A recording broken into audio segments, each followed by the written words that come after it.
क्या हालचाल भाई लोग। तो फाइनली आज चलो सरफेस केमिस्ट्री करते हैं और अपनी पूरी फिजिकल को ओवर करते हैं और नेक्स्ट ऑर्गेनिक केमिस्ट्री स्टार्ट करेंगे पूरी एनर्जी के साथ। तो चलो शुरू करते हैं, सरफेस केमिस्ट्री के बारे में बात करेंगे। तो हमेशा की तरह यार पहले एक बार आंखें अपनी बंद करो, पूरी एनर्जी अंदर इकट्ठी करो और शुरू हो जाओ। ठीक है गाइस, तो चलो शुरू करते हैं। तो देखो यार सरफेस केमिस्ट्री आज मैं एक लेक्चर में इसको खत्म करूंगा। मतलब वीडियो थोड़ी लेंथी भी हो सकती है, ड्यूरेशन थोड़ी ज्यादा हो सकती है, तो इसको सह लेना आज। ठीक है ना, पूरी एक वीडियो में कवर करूंगा, चाहे जितनी मर्जी लेंथी वीडियो बने तो उसको देख लेना। ठीक है ना, अपने अकॉर्डिंग, चाहे 2 पार्ट्स में देख लेना। तो देखो गाइस सरफेस केमिस्ट्री की बात करेंगे। ठीक है ना, बहुत सिंपल सा चैप्टर है। 2 चीजें मेन इंपॉर्टेंट है जो आपको समझना चाहिए, जिसके क्वेश्चन आप तभी कर पाओगे जब आपने एक अच्छा कंटेंट सुना हो पहले। ठीक है ना, तो कैसे है, एक फ्रॉन्टलिच इक्वेशन, एडजॉर्प्शन आइसोथर्म, इसके बारे में आपको देखना है, और एक थोड़ा पेप्टाइजेशन देखना है, गोल्ड नंबर। ठीक है ना, इन सब दो टॉपिक है जिससे आपको क्वेश्चन करने के लिए थोड़ा अच्छी तरह से गाइड किया हो, तब आप अच्छे क्वेश्चन कर देते हो। बाकी सब तो बहुत सिंपल है, बहुत आराम से आप सब समझ जाओगे। ठीक है, तो चलो स्टार्ट करते हैं। तो गाइस देखो, सबसे पहले चैप्टर का नाम क्या है, सरफेस केमिस्ट्री। चैप्टर का नाम क्या है, सरफेस केमिस्ट्री। मतलब इसमें हम डील करेंगे जो मैटर, कोई भी सब्सटेंस है उसके सरफेस पे क्या केमिस्ट्री लग रही है उसके बारे में डील करेंगे। इसलिए इस चैप्टर का नाम रखा सरफेस केमिस्ट्री की। मतलब कोई भी अपने पास सब्सटेंस है उसके सरफेस पे क्या केमिस्ट्री हो रही है उसके बारे में हम जब डील करेंगे तो उस चैप्टर को बोलते हैं surface chemistry. That's all guys. ठीक है ना, तो चलो अब देखते हैं, थोड़ा एक्सपोजर लेते हैं, पूरे चैप्टर को देखते हैं कि कैसा क्या चल रहा है। ठीक है ना, तो गाइस इसमें बेसिकली हम 2 फिनोमेना देखेंगे। बेसिकली तो अपना इंपॉर्टेंट एक ही फिनोमेना है जिसको हमने स्टडी करना, लेकिन दोनों में फर्क पता होना जरूरी है। तो देखो गाइस, एक चीज होती है एडजॉर्प्शन। ठीक है ना, एडजॉर्प्शन, और एक होती है अब्जॉर्प्शन। एक होती है एड, देखो एक में डी लगा है, एक में बी लगा है, एडजॉर्प्शन, और एक होता है अब्जॉर्प्शन। ठीक है गाइस, तो एडजॉर्प्शन देखो गाइस क्या होता है। एब्जॉर्प्शन तो आपने आई होप सुना भी हो, किसी चीज को एब्जॉर्ब करना। ठीक है ना, तो एब्जॉर्प्शन देखो गाइस क्या होता है, द फिनोमेना एब्जॉर्प्शन गाइस क्या होता है कि ओ प्रोसेस जिसमें जो मॉलिक्यूल्स हैं उसके सरफेस पे कलेक्ट हो जाए। जैसे देखो जैसे कोई भी अपने पास सब्सटेंस है, कोई भी सब्सटेंस है अपने पास। ठीक है ना, अगर मॉलिक्यूल सिर्फ इसके सरफेस में, कोई भी मॉलिक्यूल्स हो, ठीक है ना, जो सराउंडिंग में प्रेजेंट है, कहीं भी प्रेजेंट है, अगर इसके सरफेस पे सिर्फ आ रहे हैं, अगर जब इसके सरफेस पे जब आ रहे हैं तो इसको बोलते हैं क्या बोलते हैं, एडजॉर्प्शन। एडजॉर्प्शन बोलते हैं इसको। जब कोई सब्सटेंस है अपना, उस सब्सटेंस के ऊपर मॉलिक्यूल इकट्ठे होते हैं उसके सरफेस पे। देखो मैंने क्या लिखा, the phenomena in which molecules accumulate at the surface that is called adsorption। मतलब the phenomena of attraction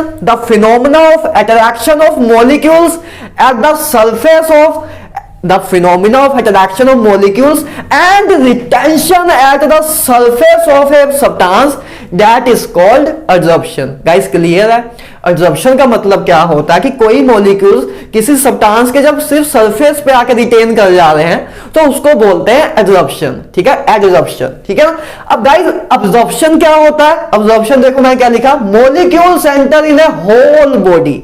देखो जैसे आपके पास जैसे एक डस्टर आता है, स्पंज वाला डस्टर आता है, हम बहुत जल्दी लेंगे उसे। एक स्पंज वाला डस्टर आता है गाइस, आपने सुना, फोम की तरह का होता है स्पंज वाला डस्टर। उसको जब आप पानी में डालो तो देखोगे आप ना, उसके अंदर पोर्स होते हैं, हल्के हल्के छोटे छोटे छेद होते हैं। तो पूरा का मतलब जब वाटर के अंदर उसको डालोगे तो देखोगे कि पानी सारा ऑब्जर्व कर लेगा। गाइस देखा ना आपने, पंच सॉफ्ट सा होता है, तो उसके अंदर जब पानी में उसको डालोगे तो देखोगे ना उसमें पानी पूरा अंदर तक ऑब्जर्व हो जाता है। तो उसमें क्या होता है, अब्जॉर्प्शन होती है। मतलब अब्जॉर्प्शन में क्या होता है, मॉलिक्यूल्स जो है अपने इधर भी मतलब सब्सटेंस के अंदर भी जाते हैं। तो एक फर्क है एडजॉर्प्शन एंड अब्जॉर्प्शन में। ठीक है गाइस, एडजॉर्प्शन क्या है, एक सरफेस फिनोमिना है कि मतलब मॉलिक्यूल सिर्फ सरफेस पे ही रहते हैं, जो कि अब्जॉर्प्शन क्या है, पूरे होल बॉडी में, अपने पूरे होल बॉडी में जब मॉलिक्यूल्स प्रेजेंट हो तो उसको बोलते हैं अब्जॉर्प्शन। गाइस क्लियर है, ठीक है ना। अच्छा देखो, बात करें कि भैया ये बताओ ये एब्जॉर्प्शन होती क्यों है। देखो इसका एक बहुत तगड़ा फिनोमिना है, ठीक है ना, ज्यादा अगर कराया नहीं जाता है, लेकिन मैं आपको एक फील देना चाहता हूं कि आपको समझ आए कि अच्छा ये चीज हो क्यों रही है, फैक्ट ना लगे, एक केमिस्ट्री लगे, साइंस लगे आपको, ठीक है ना, साइंस हर चीज का रीजन मांगती है। तो देखो मैं आपको बताना चाहता हूं, थोड़ा क्लैरिफाई करना चाहता हूं कि एब्जॉर्प्शन असल में हो क्यों रही है, सरफेस पे मॉलिक्यूल आ क्यों रहे हैं, किसी सब्सटेंस के सरफेस पे मॉलिक्यूल आके अट्रैक्ट क्यों हो रहे हैं, कोई मॉलिक्यूल्स किसी सब्सटेंस के सरफेस पे अट्रैक्ट क्यों हो रहे हैं, उसका क्या रीजन है। तो देखो गाइस, देखो क्या होता है, देखो जैसे हमने मान लो एक हमने बीकर लिया, ठीक है ना, बीकर पे मान लो अपने पास लिक्विड है, ठीक है ना, बीकर पे अपने पास लिक्विड है, ठीक है ना, तो एक अपना मान लो ए अपना मॉलिक्यूल है, ठीक है ना, ए अपना एक मॉलिक्यूल है। चलो थोड़ा और देखो, और सिंपल, थोड़ा कहीं और सिंपल तरीके से लिखते हैं, थोड़ा साइज ज्यादा मिले। चलो इधर देखो, इधर थोड़ा ज्यादा साइज का दिखेगा। देखो ये अपने पास मान लो एक बीकर है, ठीक है ना, ए बीकर है, और इसमें अपने पास व्हाट कुछ भी है, मान लो कोई भी अपने पास सॉल्वेंट है, ठीक है ना, और गाइस इसमें मान लो एक मॉलिक्यूल हमने कंसीडर कर रहे हैं, अभी एक मॉलिक्यूल है, कोई भी एक मॉलिक्यूल है, ठीक है ना, इसको हम कंसीडर कर रहे हैं। इस मॉलिक्यूल में देखो गाइस, अब इसके आसपास जो मॉलिक्यूल्स हैं, है ना, इसके जो आसपास जितने भी मॉलिक्यूल्स हैं, ये सारे मॉलिक्यूल जितने भी हैं, ये इस पे फोर्स लगा रहे हैं। तो इस पे गाइस हर तरफ से फोर्स लग रही है, इसमें क्या हो रहा है, चारों तरफ से फोर्स लग रही है, जो कि इसकी नेट फोर्स जीरो कर दे रही है। देखो कुछ मॉलिक्यूल्स ऊपर है जो उसको ऊपर को खींच रहे हैं, कुछ मॉलिक्यूल नीचे है जो उसको नीचे को खींच रहे हैं, कुछ मॉलिक्यूल लेफ्ट साइड में है जो उसको लेफ्ट साइड में खींच रहे हैं, कुछ राइट साइड में है, मतलब ये राइट है राइट लेफ्ट है, ठीक है ना, तो हर तरफ से मॉलिक्यूल्स में फोर्स ऑफ इंटरेक्शन लग रही है। तो नेट फोर्स जो है उसमें वो जीरो है, नेट फोर्स क्या है मॉलिक्यूल में, जीरो। लेकिन गाइस क्या होता है ना, जब सरफेस के मॉलिक्यूल को देखें, देखो जैसे ये सरफेस का मॉलिक्यूल है, जैसे देखो ये सरफेस का मॉलिक्यूल है, ये सरफेस पे मॉलिक्यूल है, ठीक है, सरफेस पे है मॉलिक्यूल, जब अपने वाटर है, ठीक है ना, वाटर के बोल रहा हूं, वाटर यूनिवर्सल सॉल्वेंट है, तो सॉल्वेंट जब नाम लेते तो माइंड से निकलता है। तो देखो जब कोई मॉलिक्यूल है, अब देखो मॉलिक्यूल जो सरफेस पे है, लेकिन उसमें क्या हो रहा है, उसमें देखो उसमें नीचे तो फोर्स लग रही है, क्योंकि नीचे मॉलिक्यूल्स तो प्रेजेंट है, ठीक है, वो फोर्स लगा रहे हैं, ठीक है ना, लेकिन इधर से भी मान लो लग रही है, लेफ्ट में भी लग रही है, राइट में भी मान लो लग रही है, लेकिन ऊपर से कोई फोर्स नहीं लगा रहा है, ऊपर से कोई फोर्स ही नहीं लगा रहा, क्योंकि ऊपर मॉलिक्यूल्स ही नहीं प्रेजेंट है। ये तो बिल्कुल लेयर पे, बिल्कुल सरफेस पे है ना, सरफेस के ऊपर तो सारा एटमॉस्फेयर है, ऊपर से कोई फोर्स नहीं लगा रहा है। तो इसमें ए क्या प्रोड्यूस करता है, सरफेस टेंशन, स्ट्रेन प्रोड्यूस करता है। जो सरफेस के मॉलिक्यूल का है उनको ऐसा लगता है कि नीचे खींचे जा रहे हैं, क्योंकि उनकी नेट फोर्स नीचे लग रही है। ए मॉलिक्यूल देखो इसकी फोर्स तो कैंसिल हो रही थी, लेकिन जो ए सरफेस पे मॉलिक्यूल होते हैं स्ट्रेन फील करते हैं उनको, क्योंकि उनमें देखो नेट फोर्स कैंसिल नहीं हो रही है, उनके तरफ नीचे वाली राइट लेफ्ट लेफ्ट राइट वाली तो कैंसिल हो जा रही है, लेकिन नीचे वाली फोर्स कैंसिल नहीं हो रही है। इसी को कहते हैं सरफेस टेंशन, ये फिनोमेना है सरफेस टेंशन। और इसी कारण देखो अब इसमें फोर्स जो है नेट फोर्स जीरो नहीं है, इसी कारण ये क्या करता है, एटमॉस्फेयर से मॉलिक्यूल्स को अट्रैक्ट करता है अपने तरफ, मॉलिक्यूल्स को अपने तरफ अट्रैक्ट करता है कि इसका नेट फोर्स इस पे जीरो हो जाए, रिजल्टेंट फोर्स इस पे जीरो हो जाए, इसीलिए एब्जॉर्प्शन होती है। समझे, एक एक्चुअल फील मिला कि क्या हो रहा है, ऐसे आपको कराया जा रहा है कि नहीं, कि ऐसी बस बता दिया जा रहा है कि मॉलिक्यूल्स अट्रैक्ट होते हैं, उसको बोलते हैं एब्जॉर्प्शन। तो ये इसका एग्जैक्ट फिनोमिना है कि जो अंदर मतलब मॉलिक्यूल जो अंदर प्रेजेंट है उसमें नेट फोर्स अपनी जीरो थी, लेकिन जो सरफेस पे मॉलिक्यूल है उसके नीचे फोर्स तो लग रही है, लेकिन ऊपर मतलब नेट फोर्स तो नीचे या डाउनवर्ड फोर्स है, नेट फोर्स किस तरफ है, डाउनवर्ड डायरेक्शन में, नेट फोर्स डाउनवर्ड डायरेक्शन में। तो ये फोर्स अपनी रिजल्टेंट फोर्स बैलेंस करने के लिए सराउंडिंग से मॉलिक्यूल अट्रैक्ट करता है, इस जो रिजल्ट दे देता है हमें एब्जॉर्प्शन का। इसी का मतलब इसके फोर्स जो डाउनवर्ड फोर्स होती है, नेट फोर्स जीरो नहीं होती, उस फोर्स को इक्वलाइज करने के लिए एब्जॉर्प्शन फिनोमिना होता है। ठीक है ना, कहानी समझ आई, थोड़ा कंसेप्चुअल फील मिला। तो एक चीज थी गाइस एब्जॉर्प्शन। अब देखो बस एक बार फील देना था कि अच्छा चीजें क्या है, अब बहुत स्पीड में चलेगा काम, ठीक है ना। आपका एक लेक्चर नहीं खत्म होगा, कोई दिक्कत की बात नहीं है। अगर इससे क्वेश्चन आया तो 4 नंबर आपके फिक्स हैं, कोई नहीं आपसे गवा सकता, ठीक है ना, आपको मिलेंगे ये नंबर, ठीक है ना। तो गाइस नेक्स्ट देखो अब बात करते हैं। अब देखो अब हम मेनली हमें अपने जो सरफेस केमिस्ट्री में बात करनी है वो बात करनी है एब्जॉर्प्शन पे ही, क्योंकि एब्जॉर्प्शन क्या है, सरफेस फिनोमिना, और हम बात सरफेस केमिस्ट्री की कर रहे हैं तो हम इसी के बारे में डील करेंगे, बस इनमें आपको डिफरेंस बताना था, ठीक है ना। अब देखो गाइस, एब्जॉर्प्शन के जो फिनोमिना होता है, ठीक है ना, एब्जॉर्प्शन का जो प्रोसेस होता है उसमें दो चीजें हम कंसीडर करते हैं, एक है एब्जॉर्बेंट, एक है एब्जॉर्बेंट और एक होता है एब्जॉर्बेट। देखो भैया ये क्या चीजें हैं, देखो एब्जॉर्बेंट क्या होता है, सरफेस एट विच एक्युमुलेशन अकर, वो सरफेस जहां पे मॉलिक्यूल इकट्ठा होते हैं उनको बोलते हैं एब्जॉर्बेंट। मतलब वो सरफेस जहां मॉलिक्यूल्स आके अट्रैक्ट होते हैं, वो सरफेस जहां मॉलिक्यूल आके अट्रैक्ट होता है उसे बोलते हैं एब्जॉर्बेंट। एब्जॉर्बेंट मतलब एब्जॉर्ब आके बेंट होते हैं, बैठते हैं उस पे, सरफेस पे आके बैठते हैं, बेंट हो जाते हैं, ठीक है ना। वैसे ही बस थोड़ा राइमिंग सी बना रहा हूं कि माइंड में याद हो जाए, ठीक है ना। तो एब्जॉर्बेंट क्या होता है, वो सरफेस जहां मॉलिक्यूल्स आके एक्युमुलेट होते हैं, जहां एक्युमुलेशन अकर होती है। एक्युमुलेशन का मतलब इकट्ठा होना ना, इकट्ठा होते हैं मॉलिक्यूल आके जहां, उसको बोलते हैं एब्जॉर्बेंट, ठीक है गाइस, क्लियर है।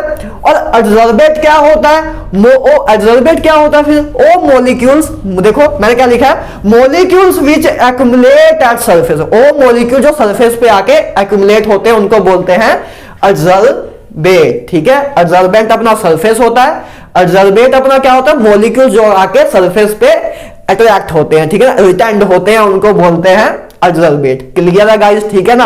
अब देखो आगे मूव ऑन करते हैं अपने, ठीक है ना, कुछ इंपॉर्टेंट चीजों पे आते हैं। देखो गाइस, एब्जॉर्प्शन अपने दो टाइप्स की होती हैं, एक फिजिकल एब्जॉर्प्शन, एक होती है केमिकल एब्जॉर्प्शन। बहुत इंपॉर्टेंट डिफरेंस इसमें आपको कुछ पता लगेंगे, ठीक है ना, काफी बार आया भी हुआ है नीट में भी, ठीक है ना। तो देखो फर्स्ट पॉइंट क्या है फिजिकल एब्जॉर्प्शन का, गाइस जो है दो हमने असल में जो है दो टाइप्स हमने एब्जॉर्प्शन की लिखी है ना, फोर्स के अकॉर्डिंग हमने डिवाइड किया दो टाइप्स को, कि मतलब किस तरह की फोर्स लग रही है उस बेस पे हमने एब्जॉर्प्शन को दो टाइप्स में डिवाइड किया है। तो पहली टाइप्स देखो इसकी क्या है, देखो फिजिकल एब्जॉर्प्शन में क्या होता है गाइस, वंडरवॉल फोर्सेस प्रेजेंट होती है, वंडरवॉल फोर्सेस प्रेजेंट होती है। वंडरवॉल फोर्सेस मतलब भैया कि या जो दूर दूर में हो, ठीक है ना, जिनमें एक्चुअल बॉन्डिंग नहीं बनी है लेकिन दूर दूर में जो मॉलिक्यूल्स प्रेजेंट है उनमें जो फोर्स ऑफ अट्रैक्शन होती है उसको बोलते हैं van der Waals force of attraction. Van der Waals force of attraction weak force of attraction होती है, आपको पता होगी ये चीजें, ठीक है ना। तो गाइस फिजिकल एब्जॉर्प्शन क्या होता है, जिसमें पहला पॉइंट क्या है इसका, वंडरवॉल फोर्सेस प्रेजेंट होती है। केमिकल एब्जॉर्प्शन में क्या होता है, केमिकल बॉन्ड्स प्रेजेंट होते हैं, एक्चुअल में बॉन्ड फॉर्मेशन होती है। मतलब केमिकल बॉन्ड देखो क्या होता है, देखो वंडरवॉल फोर्स ऑफ अट्रैक्शन तो क्या है, बस ऐसे मॉलिक्यूल्स हैं और इनमें जो फोर्स ऑफ अट्रैक्शन थोड़ी बहुत है, ठीक है ना, इनमें जो फोर्स ऑफ अट्रैक्शन है अपने चार्ज करके या मास करके, जो भी जिस भी कारण से जो इनमें फोर्स ऑफ अट्रैक्शन है उसको बोलते हैं वंडरवॉल फोर्स ऑफ अट्रैक्शन, ठीक है ना। लेकिन अब देखो केमिकल बॉन्ड का मतलब क्या, कि एक बॉन्ड ही बन गया है, एक बॉन्ड जैसे हाइड्रोजन में एक बॉन्ड बनता है, ठीक है ना, जैसे बॉन्ड है एक केमिकल बॉन्ड होते हैं, केमिकल बॉन्ड स्ट्रॉन्गर होते हैं। केमिकल देखो अब तो बॉन्ड बन गया ना, एक दूसरे से मिल गए, प्यार हो गया एक दूसरे से, ठीक है ना। ये तो बस रिश्तेदारी की तरह काम कर रहे हैं, एक रिश्तेदार की तरह काम कर रहे हैं कि बस हाँ जानते हैं लेकिन पूरा मतलब पूरे कनेक्ट नहीं है, पूरे लिंकेज नहीं है, ये अपनी फैमिली की तरह है, ठीक है ना, बिल्कुल मजबूत स्ट्रॉन्ग बॉन्ड है हमारे अंदर, ठीक है ना। तो ऐसा काम है। तो गाइज ठीक है, समझे, फिजिकल एब्जॉर्प्शन में क्या होता है, फिजिकल फोर्सेस प्रेजेंट होती है जैसे कि वंडरवॉल फोर्स ऑफ अट्रैक्शन, और केमिकल बॉन्ड में केमिकल बॉन्ड प्रेजेंट होती है, ठीक है गाइस, क्लियर है। सेकंड पॉइंट देखो क्या है इसका, लो हीट ऑफ एब्जॉर्प्शन, कि ये तो आपको देखो क्लियर ही हो रहा है कि वंडरवॉल फोर्सेस वीक फोर्स होती है। जब वंडरवॉल फोर्सेस वीक फोर्स होती है तो उसमें देखो जब फोर्स ऑफ अट्रैक्शन वीक है, फोर्स ऑफ अट्रैक्शन वीक है तो एनर्जी कम रिलीज होगी, फोर्स ऑफ अट्रैक्शन कम वीक है, फोर्स ऑफ अट्रैक्शन वीक है तो एनर्जी कम रिलीज होगी। इसमें देखो high heat of absorption, force of attraction ज्यादा है तो हीट ज्यादा रिलीज होगी, तब हीट ज्यादा रिलीज होगी, ठीक है ना। तो इसलिए इसकी हाई हीट ऑफ एब्जॉर्प्शन होती है, इसकी लो हीट ऑफ एब्जॉर्प्शन होती है जिसकी वैल्यू है 20 to 40 के बीच में होती है इसमें फिजिकल के केस में, और इसमें होती है 80 to 240 के बीच में, ठीक है, किलो जूल पर मोल। क्या भैया इसको हमको वैल्यू याद रखनी है, यस आपको याद रखनी है, ठीक है ना, ये ना सोचना कि मैं बोलूंगा नहीं याद रखनी, इसको आपको याद रखनी है कि इसकी रेंज कहां तक है, इसकी रेंज कहां तक है, ठीक है गाइस। कभी कभी ऐसा फैक्चुअल क्वेश्चन भी पूछ लिए जाते हैं, ठीक है। तो आपको करना है जो जो मैंने जो इधर लिखा है सब इंपॉर्टेंट लिखा है, ऐसा कुछ नहीं है कि इंपॉर्टेंट नहीं लिखा है, ठीक है, सब इंपॉर्टेंट लिखा हुआ है। थर्ड पॉइंट देखो गाइस क्या है कि रिवर्सिबल नेचर की होती है, फोर्स ऑफ डायरेक्शन वीक है, तो मतलब जो मॉलिक्यूल्स आए हैं, जो मॉलिक्यूल सरफेस पे आए हैं वो वापस भी जा सकते हैं क्योंकि फोर्स ऑफ डायरेक्शन उतनी स्ट्रॉन्ग नहीं है, ठीक है ना, इसलिए वापस भी जा सकते हैं, तो ये रिवर्सिबल है। और ये इरिवर्सिबल है क्योंकि इसमें बॉन्ड स्ट्रॉन्ग बॉन्ड बन गया, मतलब बॉन्ड बहुत अच्छा बन गया है, तो इसलिए अब वापस नहीं जा सकते, एक बार सरफेस पे आ गए तो उधर ही है, अब उसके बाद वापस नहीं जा पाएंगे क्योंकि बॉन्डिंग बहुत स्ट्रॉन्ग है इसमें, ठीक है ना, तो ये इरिवर्सिबल है, ठीक है ना। तो अब पहले पॉइंट से क्लियर हो जा रही है दो चीजें, तो है ना। तो उसके बाद देखो fourth point, not required applicable activation energy, ये मतलब एक्टिवेशन एनर्जी कि इसको कोई एप्लीकेबल एक्टिवेशन, देखो फिजिकल एब्जॉर्प्शन करने के लिए कोई हमें मतलब बाहर से हमें कोई ऐसे एक्टिवेशन एनर्जी देने की खास जरूरत नहीं पड़ती क्योंकि फोर्स ऑफ डायरेक्शन वैसे ही वीक है, तो वीक फोर्स ऑफ डायरेक्शन तो आराम से बनी जाती है, हमें मतलब अपने तरफ से कोई एक्सटर्नली वर्क नहीं करना पड़ता, ठीक है ना, तो इसलिए हमें not require applicable activation energy. और इसमें देखो रिक्वायर्ड हाई एक्टिवेशन एनर्जी, इसके लिए हाई एक्टिवेशन एनर्जी चाहिए होती है क्योंकि हमें बॉन्ड कैसा बनाना है, स्ट्रॉन्ग बॉन्ड बनाना है, इसलिए एक्टिवेशन एनर्जी उसको हाई चाहिए होती है ऐसी केमिकल एब्जॉर्प्शन करने के लिए। क्लियर है गाइस, तो ये पॉइंट्स याद रखना। ये देखो fifth point, very important point, देखो क्या है पॉइंट है, देखो डिपेंडेंस ऑफ टेम्परेचर की बात कर रहे हैं। फिजिकल एब्जॉर्प्शन जो है वो डिक्रीज होती है विद इंक्रीज ऑफ टेम्परेचर। देखो जैसे हम टेम्परेचर इंक्रीज करेंगे, देखो हमने टेम्परेचर इंक्रीज किया तो इसके मॉलिक्यूल बाहर वापस भागने लग जाएंगे, उनमें किनेटिक एनर्जी ज्यादा आ जाएगी तो और उछलने लग जाएंगे, तो भागने लग जाएंगे, ठीक है ना। इसलिए एब्जॉर्प्शन क्या था, मॉलिक्यूल एक्यूमुलेट हो रहे हैं सरफेस पे, तो जब हम टेम्परेचर इंक्रीज करेंगे तो मॉलिक्यूल जो एक्यूमुलेट हो रहे हैं वो जाने लग जाएंगे, तो एब्जॉर्प्शन डिक्रीज होगी। लेकिन इधर देखो भाई साहब क्या होता है, इधर टेम्परेचर को इंक्रीज करने से पहले क्या होता है, फर्स्ट एब्जॉर्प्शन इंक्रीज, ठीक है ना, first increase with rise of temperature, ठीक है ना। उसके बाद देखो, ठीक है ना, अच्छा एक क्या टेम्परेचर लिखा है, ठीक है, उसके बाद then after particular T decrease, मैंने क्या लिखा, केमिकल एब्जॉर्प्शन में क्या होता है कि पहले एब्जॉर्प्शन इंक्रीज होती है, उसके बाद एक पर्टिकुलर टेम्परेचर के बाद एब्जॉर्प्शन डिक्रीज होती है, पहले इंक्रीज होती है फिर डिक्रीज होती है। ऐसा क्यों हो रहा है, ऐसा इस करके हो रहा है गाइस, क्योंकि देखो जब हम पहले टेम्परेचर इंक्रीज करते हैं केमिकल एब्जॉर्प्शन के केस में, तब क्या होता है, जो टेम्परेचर जो हमने पहले टेम्परेचर इंक्रीज किया तब हमें जो हीट के फॉर्म में एनर्जी मिली, हीट के फॉर्म में जो हमने एनर्जी उसको प्रोवाइड की, ठीक है ना, जिसमें भी हम जिस सिस्टम में भी एब्जॉर्प्शन हो रही है उसको जो हमने हीट प्रोवाइड की वो उसकी एक्टिवेशन एनर्जी के तौर पे यूज हो गई, मतलब जो हीट हमने उसे पहले दी, देखो हमने पहले एक पर्टिकुलर टेम्परेचर टी से पहले जो उसको हीट दी थी, ठीक है, कोई मान लो एक पर्टिकुलर टेम्परेचर पहले टी से उसको हमने जो हीट दी थी और उसकी एक्टिवेशन एनर्जी में यूज हो गई थी, किसमें यूज हो गई थी, एक्टिवेशन एनर्जी, उसको एक्टिवेट करने में, उसकी रिएक्शन को कराने में यूज हो गई थी। लेकिन उसके बाद जब हमने उसको एक्टिवेशन एनर्जी जितनी चाहिए थी उतनी दे दी, तो उसके बाद लेकिन और अगर हम टेम्परेचर इंक्रीज कर देंगे तो भाई डिसॉर्प्शन हो ही जाएगा कि मॉलिक्यूल इकट्ठे रहेगा, उनको किनेटिक एनर्जी मिलने लग जाएगी, तो कहां बाहर जाने लग जाएंगे, मतलब एक्यूमुलेशन डिक्रीज हो जाएगी, तो एब्जॉर्प्शन डिक्रीज हो जाएगी। तो मतलब क्या हुआ, जब हम पहले टेम्परेचर इंक्रीज करते हैं तो वो एज ए क्या करती है एक्टिवेशन एनर्जी के तौर पे यूज हो जाती है, मतलब मॉलिक्यूल्स में जो बॉन्ड बनाने के काम में आ जाती है, मॉलिक्यूल के अंदर bond of interaction force of interaction form करने के लिए काम आ जाती है। लेकिन उसके बाद एक पर्टिकुलर टेम्परेचर के बाद वही टेम्परेचर से जो हमें हीट मिल रही है वो थर्मल एनर्जी के तौर पे काम आ जाती है। एक भाई किसी चीज की हीट ऑब्जर्व करने की भी एक क्षमता होती है ना, तो पहले कुछ टाइम तक तो हीट ऑब्जर्व करेगा, कुछ टाइम तक तो हीट एक्टिवेशन एनर्जी के तौर पे यूज होगी उनके बॉन्ड फॉर्मेशन के लिए।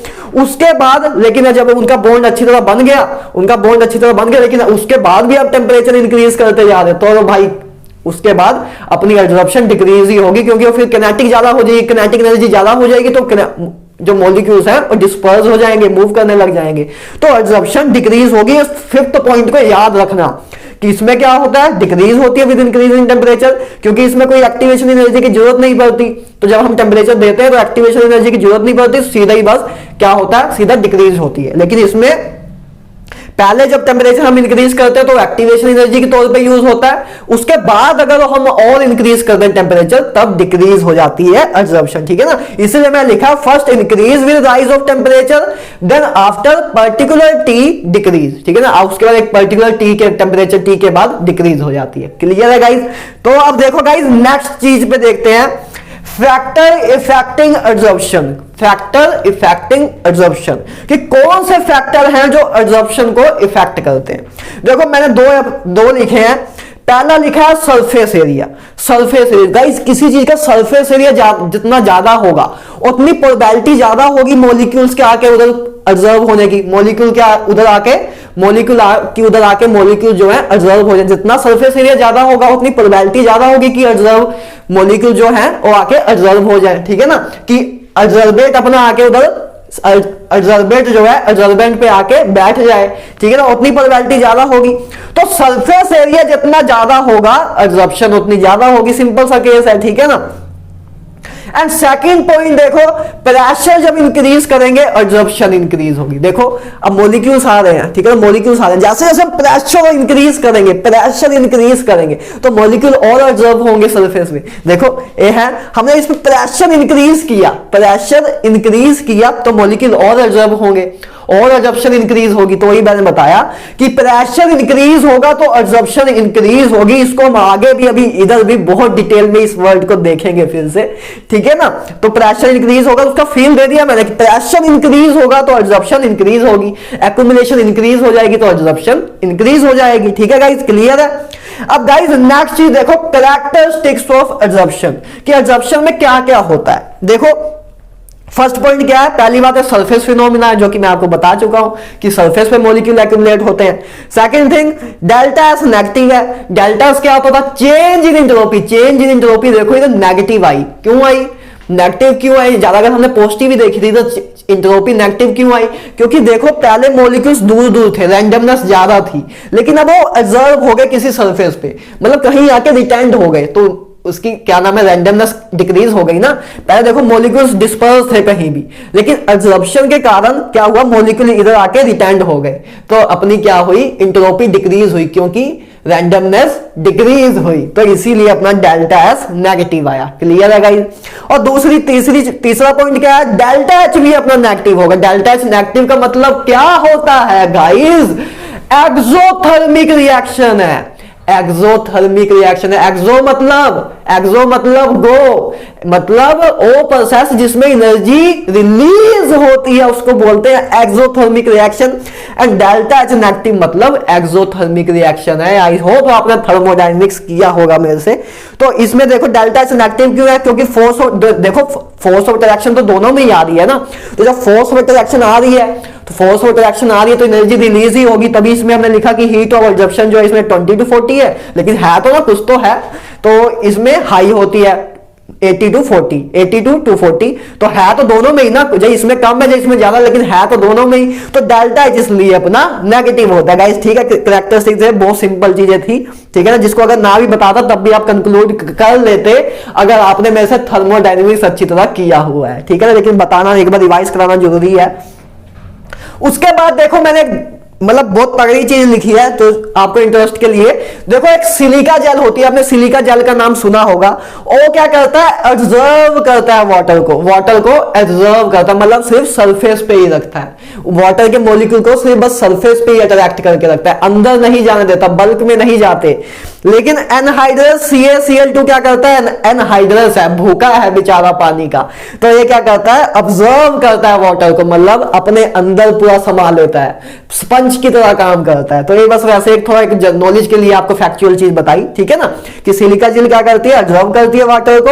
एनहाइड्रस CaCl2 क्या करता है, कैल्शियम क्लोराइड ऑब्जर्व करता है वाटर को, ऑब्जर्व करता है, ठीक है ना। ऑब्जर्व और ऑब्जर्व में याद रखना फर्क, ठीक है ना। तो अब गाइस नेक्स्ट मूव ऑन करते हैं। हमने एक तरफ की कर ली स्लाइड, दूसरे तरफ की स्लाइड देखो क्या है। ये बहुत इंपॉर्टेंट चीज है, बहुत इंपॉर्टेंट चीज है, इसको आपने करना है।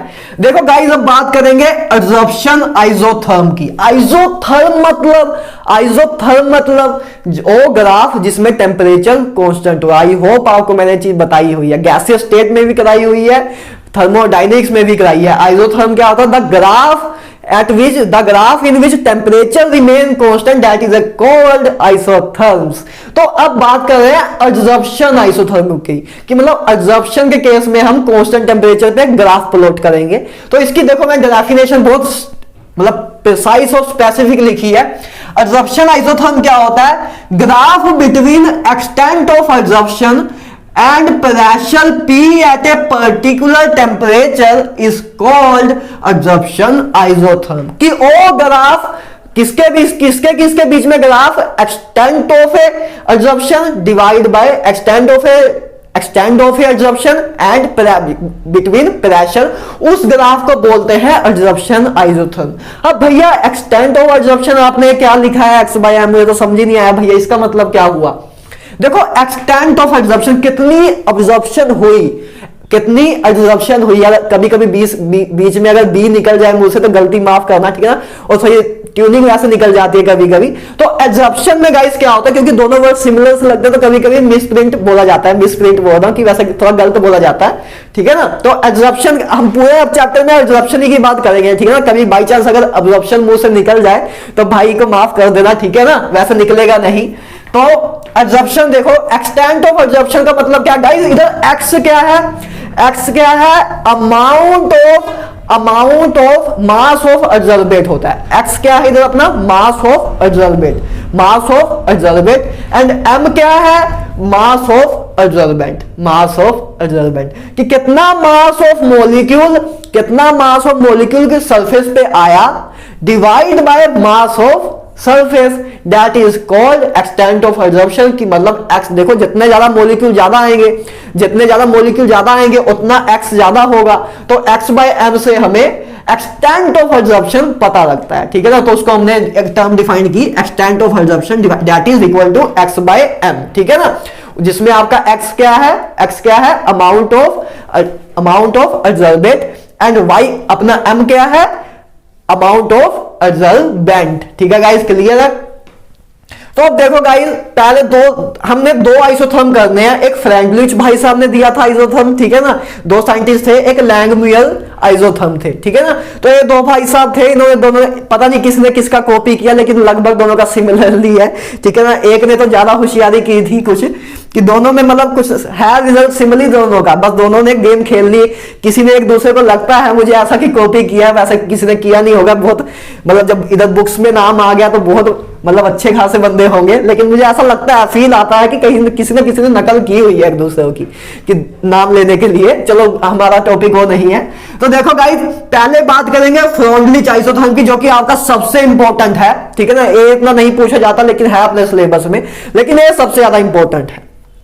देखो फ्रॉन्डलिच भाई साहब ने ग्राफ प्लॉट किया था, उसके बाद हमें इक्वेशंस दी थी कि अच्छा एक्सटेंट ऑफ एब्जॉर्प्शन का प्रेशर के साथ रिलेशन क्या है, ठीक है ना। टेम्परेचर हमने फिक्स रखा है ना, एज पर्टिकुलर टेम्परेचर, किसी एक पर्टिकुलल टेम्परेचर का, इसलिए उसका नाम आइसोथर्म रखा, ठीक है ना। तो देखो एक्सटेंट ऑफ रिएक्शन का उन्होंने प्लॉट बनाया। देखो उन्होंने अब्जॉर्प्शन किया, एक्सपेरिमेंट किया, उसके बाद उन्होंने प्लॉट बनाया। जब तो उन्होंने देखा पहले प्लॉट, जब हमें प्रेशर लो था तो पहले प्लॉट लीनियर बन रहा था। उसके बाद क्या हुआ, जब हम प्रेशर, उसके बाद इंटरमीडिएट है, मतलब बीच वाला प्रेशर, एक होता है ना लो क्वालिटी, है ना, एक लो होता है, एक बीच होता है मीडियोकर, उसके बाद हाई होता है। तो देखो जब प्रेशर लो था, उन्होंने देखा कि ग्राफ लीनियर बन रहा है। उसके जब उन्होंने प्रेशर उसके बाद थोड़ा लो से थोड़ा मॉडरेट की तरफ जाने लग गया, इंटरमीडिएट की तरफ जाने लग गया, तो क्या हुआ, प्रेशर इस तरह वैरी हो रहा था। और उसके बाद जब प्रेशर बहुत हाई कर दिया तो ग्राफ अपना ऐसे बन रहा था। तो उन्होंने बस एक प्लॉट बनाया, उसके बाद हमें 3 इक्वेशन दी थी कि अच्छा ऐसे ऐसे काम हो रहा है।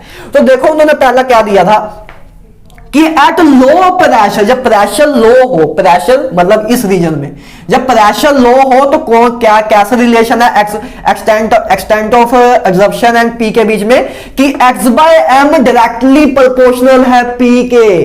एक्स बाय, देखो लीनियर ग्राफ बन रहा था ना, तो इसलिए X by M directly proportional है पी के। तो डायरेक्टली प्रोपोर्शनल का जब साइन हटता है तो कांस्टेंट आता है के, उसको हमने के लिखा हुआ है, ठीक है ना, कोई भी कांस्टेंट के लिखा है। तो at low pressure x by M directly proportional to P, ठीक है गाइस। पहला उसने इक्वेशन डिराइव की थी, इस ग्राफ, पहले उसने ग्राफ को प्लॉट किया था, फिर उससे ये चीजें उसने निकाली थी, ठीक है ना, भाई साहब थे, ठीक है ना।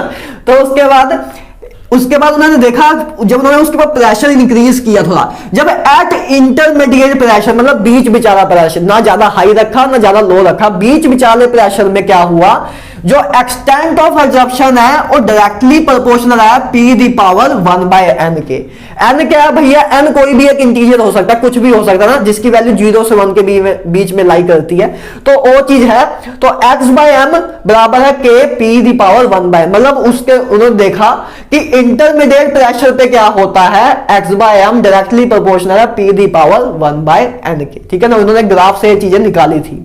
उसके बाद उन्होंने ये बताया था हमें कि at high pressure x by m किसके directly proportional, P the power 0, मतलब प्रेशर के इंडिपेंडेंट है। इसीलिए देखो जब हमने प्रेशर इसके आगे और इंक्रीज किया, प्रेशर इंक्रीज किया तो एक्स बाय एम अपना तब भी कांस्टेंट ही रहा, आगे देखो कांस्टेंट हो गया था ना एक्स बाय एम। तो इसलिए हाई प्रेशर पे क्या होता है, हाई प्रेशर पे क्या होता है, extent of absorption not depend upon pressure, ठीक है ना। तो गाइस उन्होंने ऐसे बताया, देखो पहले क्या किया था उन्होंने, प्रेशर जब प्रेशर 0 से स्टार्ट किया, हौली हौली प्रेशर इंक्रीज किया, जब तक लो प्रेशर था तो लीनियरली इंक्रीज हो रहा था, लीनियरली इंक्रीज रिलेशन बढ़ रहा था। उसके बाद जब इंटरमीडिएट प्रेशर पे उन्होंने देखा एक्स बाय एम का डायरेक्टली प्रोपोर्शनल था P by 1 by P the power 1 by N के। उसके जब प्रेशर हाई कर दिया तो x by M independent of pressure हो गया। तो इन्होंने 3 रिलेशन दिए थे जो कि आपको माइंड में रखने हैं, ठीक है ना। अब इसमें जो सबसे बड़ी कंफ्यूजन होती है, सबसे बड़ा मतलब माइंड में सिग्नल नहीं जाता, ठीक है ना। एक क्वेश्चन गाइस आपको मैं बताऊं, जब मैं बोर्ड का स्टूडेंट था, जब मुझे जेई से कोई लेना देना नहीं था, तब एक क्वेश्चन मेरे उस टाइम जेई में आया था, तो मैं उस टाइम करके नहीं आया, तो मुझे समझ ही नहीं आया क्या था ये। तो गाइस आपको ग्राफ पूछा जाता है, देखो ऐसा, देखो मैंने बस क्या किया, इस इक्वेशन को इस इक्वेशन को यूज किया है। तो देखो इसका आपने लॉग लो, इसका लॉग लो, तो देखो लॉग एक्स बाय एम, ठीक है ना, दोनों साइड में लॉग ले लिया, तो लॉग एक्स बाय एम, और इधर क्या आएगा, देखो प्रोडक्ट में है, तो देखो लॉग एक्स वाई का प्रोडक्ट क्या होता है, log X plus log Y. I hope है तो मैं आपको नीट वाले बच्चों को भी बता चुका हूं, अगर आप मेरे लेक्चर देख रहे हो, ठीक है ना। देखो आप इसको लिखने की कहीं जगह ही नहीं है, कहां बताऊं, देखो लॉग एक्स वाई क्या होता था, log X plus log Y, ठीक है। आई होप ये चीज आपको वैसे पता भी हो, ठीक है ना। तो लॉग देखो, अब हमने इस इक्वेशन का लॉग लिया, बस लॉग एक्स वाई हम इधर आ गया। अब ये देखो प्रोडक्ट में तो लॉग एक्स वाई हमने लगाया, तो लॉग, उसके बाद क्या आ गया, लॉग के प्लस लॉग वाई। अब देखो हम जब लॉग के ऊपर देखो, वैसे इधर ऐसे था ना, P the power 1 by n थी, P the power 1 by n थी, तो लेकिन हम पावर को बाहर निकाल सकते हैं लॉग के केस में, तो आपको पता होगा लॉग का अलजेब्रा, ठीक है ना। तो लॉग के केस में पावर बाहर निकाल सकते हैं, तो नेट इक्वेशन ये बन जाएगी जब आप इस इक्वेशन का लॉग लोगे। तो इसको बनाने का मेरा मतलब क्या था, ऐसा गाइस होता है कि क्वेश्चंस में आपको दिया, क्वेश्चन आपको इस बेस पे दिया हो, आपको प्लॉट एक्स बाय एम और पी के बीच में ना कहा हो, आपको प्लॉट कहा हो लॉग एक्स बाय एम और लॉग पी के बीच में, और उसमें मान लो आपको कह दे कि स्लोप बताओ, तो इसकी स्लोप क्या है, लॉग एक्स बाय एम और लॉग पी के ग्राफ की, उसकी स्लोप क्या है 1 बाय एन, उसकी स्लोप क्या है 1 बाय एन, और उसका कांस्टेंट क्या है सी, लॉग के, उसका सी क्या है लॉग के। तो अपना guys log X by M और लॉग पी का ग्राफ भी दे सकते हैं लेकिन हमने, क्योंकि हमको सिलेबस में एक्स बाय एम और पी के बीच में ग्राफ कराया, तो हम उसको रिलेट नहीं कर पाते, तो इसलिए मैंने इस इक्वेशन को इधर ही लिख दिया कि आपका क्वेश्चन बहुत आसान हो जाए।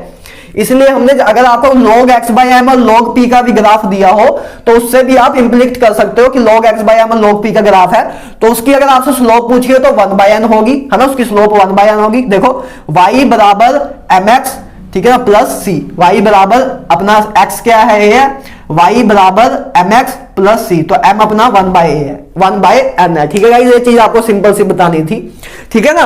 तो आई होप ये चीज क्लियर होगी हो। अब नेक्स्ट देखो लैंगमुयर आइसोथर्म, ठीक है, लैंगमुयर, इसको प्रोनाउंस कर लेना, देख लेना क्या होता है लैंगमुयर आइसोथर्म, ठीक है ना। तो मेरे हिसाब से तो यही बोलते हैं, बाकी अगर कुछ प्रोनाउंसिएशन गलत हुई तो माफ करना, हम इंग्लिश के टीचर नहीं है, ठीक है ना।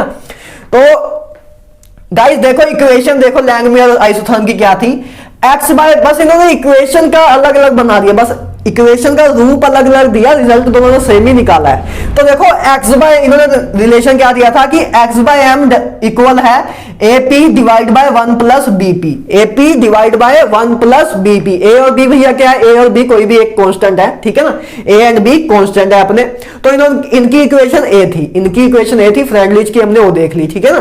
तो देखो अब इनको इसको भी हम स्टडी किया, जब एट हाई प्रेशर पे गाइस क्या होगा, देखो हाई प्रेशर पे BP greater than BP greater than 1 होगा, बीपी बहुत ज्यादा 1 से ज्यादा होगा, है ना।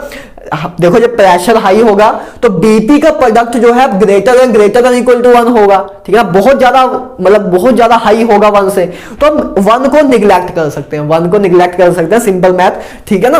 तो हमने बस क्या किया, नीचे 1 इस इक्वेशन में जब हम नीचे 1 को निगलेक्ट कर दें तो अपनी इक्वेशन ए बन जाएगी। अपन देखो हमने 1 को निगलेक्ट कर दिया तो अपनी इक्वेशन ए बन जाएगी, तो पी से पी कैंसिल हो जाएगा, ए बाय बी आ जाएगा, मतलब एक्स बाय एम कॉन्स्टेंट के बराबर आया, जो कि इसमें भी आया था, एक्स बाय एम बराबर आया था कॉन्स्टेंट के। तो इसने भी यही चीज निकाली कि at very high pressure x by M independent of pressure, ठीक है ना, X by M independent of pressure. At low pressure भी उन्होंने देखा, तो लो प्रेशर पे देखो क्या होगा, बीपी कम हो जाएगा, एक से बहुत ज्यादा, पहले बीपी ज्यादा हुआ था अब बीपी कम हो जाएगा, ठीक है ना, बीपी ब्लड प्रेशर वाला नहीं, बीपी अपना कम हो जाएगा इससे, ठीक है ना। तो अब देखो बीपी अपना कम हो जाएगा तो हम बीपी को निगलेक्ट कर सकते हैं, पहले हमने 1 को निगलेक्ट किया था, बीपी को कर सकते हैं, तो अपना एक्स बाय एम बराबर आ जाएगा एपी के, तो x by M directly proportional आ जाएगा पी के, मतलब at low pressure x by m directly proportional to p, that is also given by Freundlich। बस दोनों ने रूप अलग अलग लिए, एक दूसरे को शायद किसी ने नकल मार के उसके बाद अपनी इक्वेशन बना दी कि हाँ भाई मुझे भी नाम मिल जाए, ठीक है ना, चलो अपने पार्ट ऑफ जॉब, ठीक है ना। तो आई होप आपको ये चीज क्लियर होगी हो, ठीक है ना। अब नेक्स्ट मूव ऑन करते हैं, देखो इनका भी ग्राफ ऐसे ही था, देखो सेम ग्राफ वैसा ही है जैसा उनका था, वैसे ही सेम ग्राफ इनका भी है, ठीक है ना, तो कोई प्रॉब्लम नहीं है, सब सेम ऐसे ही है, पहले लीनियर था, फिर कर्व आई, फिर एक कांस्टेंट आ गया, ठीक है गाइस, सिंपल सा ग्राफ दोनों का सेम ही है। उसका लास्ट चीज देखो इस स्लाइड की, कैटलिस्ट के बारे में बात करते हैं गाइस। कैटलिस्ट वैसे मैं आपको बहुत बार बता चुका हूं, कैटलिस्ट क्या होता है, जो इन्फ्लुएंस करता है रेट ऑफ रिएक्शन में, जो मतलब असर डालता है रेट ऑफ रिएक्शन में, प्रभाव डालता है रेट ऑफ रिएक्शन में, उसको बोलते हैं कैटलिस्ट। गाइस क्लियर है, ठीक है ना। तो गाइस देखो मैंने आपको उधर बताया भी था कि याद रखना कैटलिस्ट हमेशा रेट ऑफ रिएक्शन को इंक्रीज नहीं करता, डिक्रीज भी कर सकता है, इंक्रीज भी कर सकता है। बस हमने बस इतना याद रखना था कि कैटलिस्ट की एग्जैक्ट डेफिनेशन यही है, ठीक है ना, एग्जैक्ट डेफिनेशन की यही है कि influence rate of reaction, rate of reaction increase भी कर सकता है, डिक्रीज भी कर सकता है, ठीक है ना, उसको छोड़ो।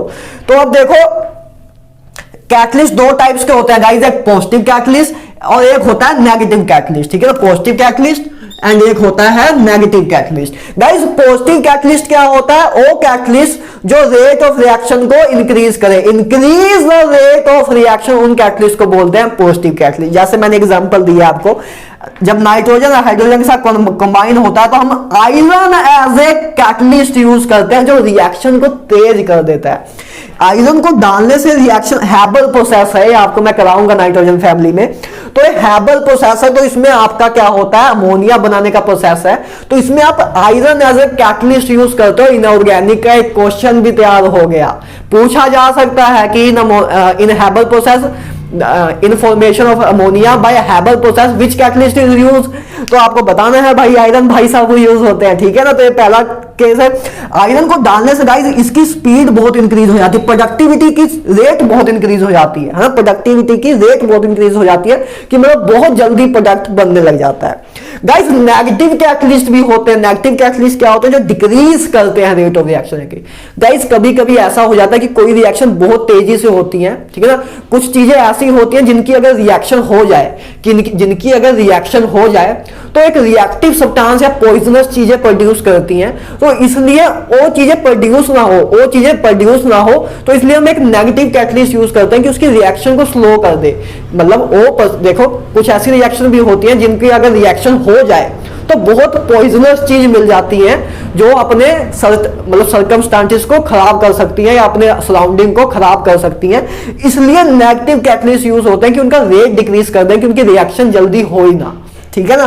तो जैसे देखो मैंने एग्जांपल दिया है, ठीक है ना, देखो क्लोरोफॉर्म की जब अगर ऑक्सीडेशन होती है तो फोस्जीन गैस बनाता है, that is a very poisonous gas.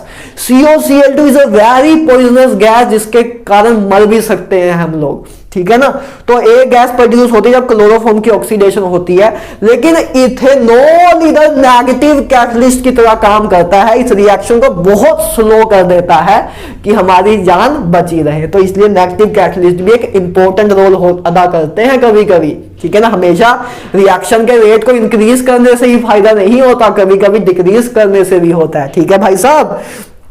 तो गाइस लास्ट में एक छोटी सी चीज देखो, प्रमोटर क्या होते हैं गाइस। प्रमोटर जब मतलब कैटलिस्ट के भी डैडी होते हैं, ठीक है। प्रमोटर क्या करते हैं, इंक्रीज करते हैं एक्टिविटी ऑफ कैटलिस्ट, कैटलिस्ट की एक्टिविटी को इंक्रीज करते हैं, उनकी स्ट्रेंथ को इंक्रीज करते हैं, मतलब इसकी स्ट्रेंथ को इंक्रीज करते हैं, मतलब जो इसकी स्ट्रेंथ थी इसको और शक्तियां देते हैं कि तू और अच्छा बन जाए, ठीक है ना, और तेजी से रिएक्शन कराने लग जाए। तो एक काम करता है प्रमोटर।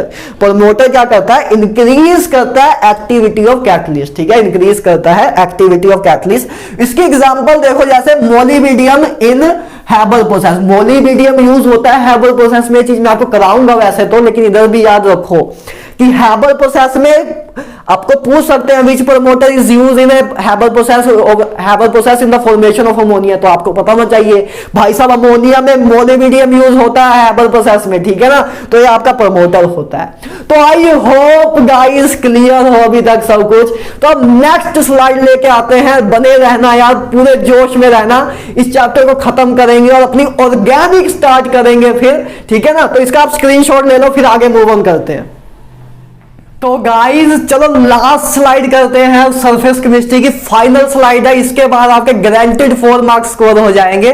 तो चलो आगे मूव ऑन करते हैं पूरी एनर्जी से। तो देखो गाइस पहले बात करते हैं शॉर्प्शन के बारे में। देखो हमने एब्जॉर्प्शन कर लिया, अब्जॉर्प्शन कर लिया, बस एक चीज रह गई थी शॉर्प्शन।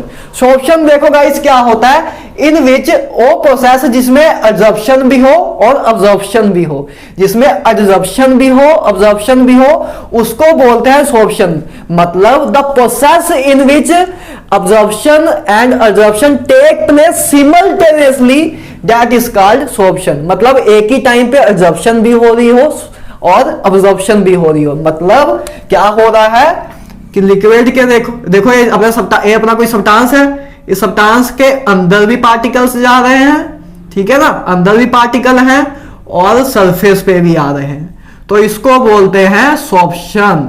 एब्जॉर्प्शन में क्या होता था, सिर्फ सरफेस पे मॉलिक्यूल जाते थे, अंदर नहीं जाते थे। और अब्जॉर्प्शन में क्या होता था, पूरे बल्क में जाते थे। लेकिन शॉर्प्शन में क्या होता है, बल्क में भी जाते हैं सरफेस में भी जाते हैं, दैट इज कॉल्ड शॉर्प्शन, ठीक है गाइस। शॉर्प्शन क्या होता है, जिसमें एब्जॉर्प्शन एंड अब्जॉर्प्शन दोनों हो, ठीक है, छोटी सी डेफिनेशन है। तो गाइस अब चलो नेक्स्ट मूव ऑन करते हैं। तो देखो बात करते हैं एंजाइम्स के बारे में। एंजाइम्स देखो गाइस क्या होता है, enzymes are biological catalyst, biological catalyst होते हैं guys. Biological catalyst produce by living cell, जो लिविंग सेल प्रोड्यूस, देखो बायोलॉजी का मतलब क्या होता है, लाइफ, है ना, बायोलॉजी का मतलब होता है लाइफ। तो एंजाइम्स क्या होते हैं, बायोलॉजिकल कैटलिस्ट होते हैं जो कि प्रोड्यूस होते हैं बाय लिविंग सेल, जो लिविंग सेल प्रोड्यूस करते हैं, मेनली अपने प्लांट्स और एनिमल्स ही प्रोड्यूस करते हैं enzymes. Animals and plant produce enzyme, ठीक है ना, एनिमल्स और प्लांट एंजाइम प्रोड्यूस करते हैं जो कि बहुत से काम में आता है अपने, ठीक है ना। तो गाइस देखो इसकी एक देखो एग्जांपल देखो, जैसे अपने पास माल्टेस है, ठीक है ना, माल्टोस है, सुक्रोज के जैसे इसका फॉर्मूला होता है, ठीक है ना, माल्टोस है, ठीक है। इसको हम सब कुछ इन सबको बायोमोलिक्यूल्स में बहुत डीपली हम स्टडी करेंगे।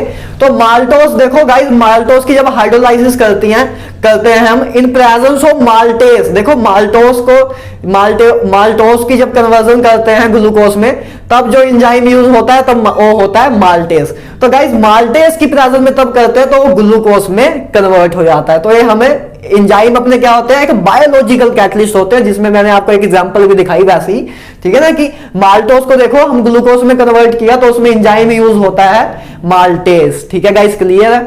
गाइस एक चीज मैं और कहना चाहूंगा इसमें कि एंजाइम्स वाली जो रिएक्शन होती है ना, एंजाइम्स जो एंजाइम वाली रिएक्शन होती है, जैसे एंजाइम्स वाली रिएक्शन है, इसमें जो रिएक्टेंट होते हैं, इसमें जो रिएक्टेंट होते हैं उनको सबस्ट्रेट बोलते हैं। क्या बोलते हैं? रिएक्टेंट आर कॉल्ड रिएक्टेंट, ठीक है ना, रिएक्टेंट को बोलते हैं सबस्ट्रेट, रिएक्टेंट को बोलते हैं सबस्ट्रेट, ठीक है ना। एंजाइम कैटालाइज रिएक्शन में, एंजाइम कैटालाइज रिएक्शन में रिएक्टेंट की जगह गाइस बस उसको सबस्ट्रेट बोलते हैं, ठीक है ना, सबस्ट्रेट बोलते हैं, बस उसका नाम कुछ दूसरा रख दिया उन्होंने, उनको रिएक्टेंट अच्छा नहीं लगा था नाम तो उन्होंने सबस्ट्रेट रख दिया, ठीक है ना। सिंपल सी बात कि रिएक्टेंट को वो एंजाइम वाली रिएक्शंस में हम रिएक्टेंट की जगह सबस्ट्रेट वर्ड यूज करते हैं, ठीक है ना, सिंपल सी चीज है। अब देखो गाइस नेक्स्ट चीज देखो, बात करते हैं टाइप्स ऑफ सॉल्यूशन की। सॉल्यूशन की गाइस टाइप्स को हमने डिफाइन किया है, ठीक है ना। तो पहले गाइस सॉल्यूशन को हमने 3 टाइप में डिफाइन किया है, depending on the size of particle.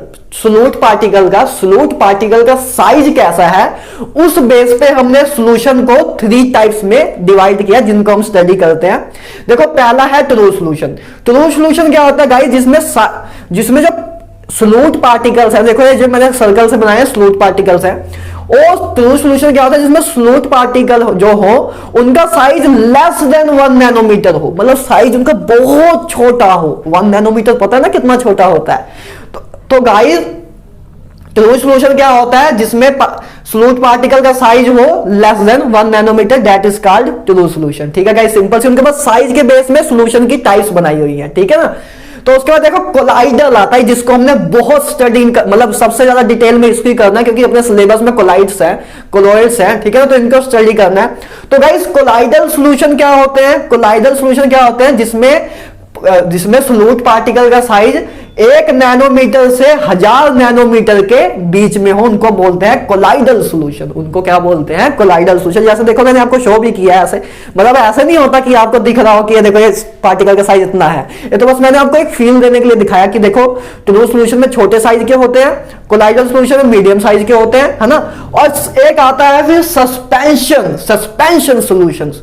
उसमें क्या होता है, कोलाइडल पार्टिकल का साइज बहुत ज्यादा होता है, साइज ग्रेटर देन 1000 नैनोमीटर, ठीक है ना गाइस। इससे ना इंडिकेट करना कि ऐसे आपको दिखेगा भी नेकेड आई से, ठीक है ना, पार्टिकल्स को नेकेड आई से देखना पॉसिबल नहीं होता ना वैसे। अच्छा एक चीज बताऊं, ट्रू सॉल्यूशन जो है ये होमोजेनियस होता है। होमोजेनियस मतलब भैया क्या, कि जिसमें सोल्यूट और सोलवेंट एक दूसरे में पूरे मिल जाते हैं, एक दूसरे में समर्पित हो जाते हैं। मतलब जैसे पानी में आप नमक डाल दो, तो उसके बाद आपको जब नमक घोल देते हो पानी में, तो आपको नमक उसके बाद दिखता तो नहीं है कि आप बता सकते हो नमक कहाँ है, तो उसको बोलते हैं होमोजेनियस सॉल्यूशन। उसको क्या बोलते हैं? होमोजेनियस सॉल्यूशन, ठीक है ना। जिसमें आप देखो नमक को देख नहीं पा रहे हो ना कि नमक उसमें डाला हुआ है, तो उसको बोलते हैं होमोजेनियस सॉल्यूशन।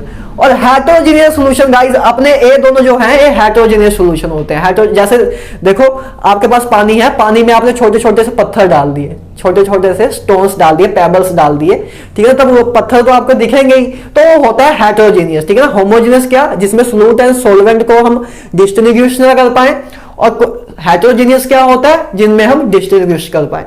तो कोलाइडल एंड सस्पेंशन में हम उनको डिस्टिंग्विश कर सकते हैं, तो इसलिए हेटेरोजीनियस होते हैं और true solution is homogeneous guys, ठीक है, क्लियर है। तो इनको साइज के बेस में 3 टाइप डिफाइन की थी, जिसके मैंने आपको साइज बता दिया कि किस किस से रेंज के अंदर होते हैं, ठीक है गाइस। इनके साइज की वैल्यू भी याद रखना आप, वैसे तो याद बहुत आसानी से रह जाएगा, है ना, कि 1 नैनोमीटर और एक और 1000 ही वैल्यू यूज हुई है, 1000 यूज हुई है या तो 1000 यूज हुई है, तो आप आराम से, इसमें कुछ याद करने वाला ज्यादा था भी नहीं, ठीक है ना।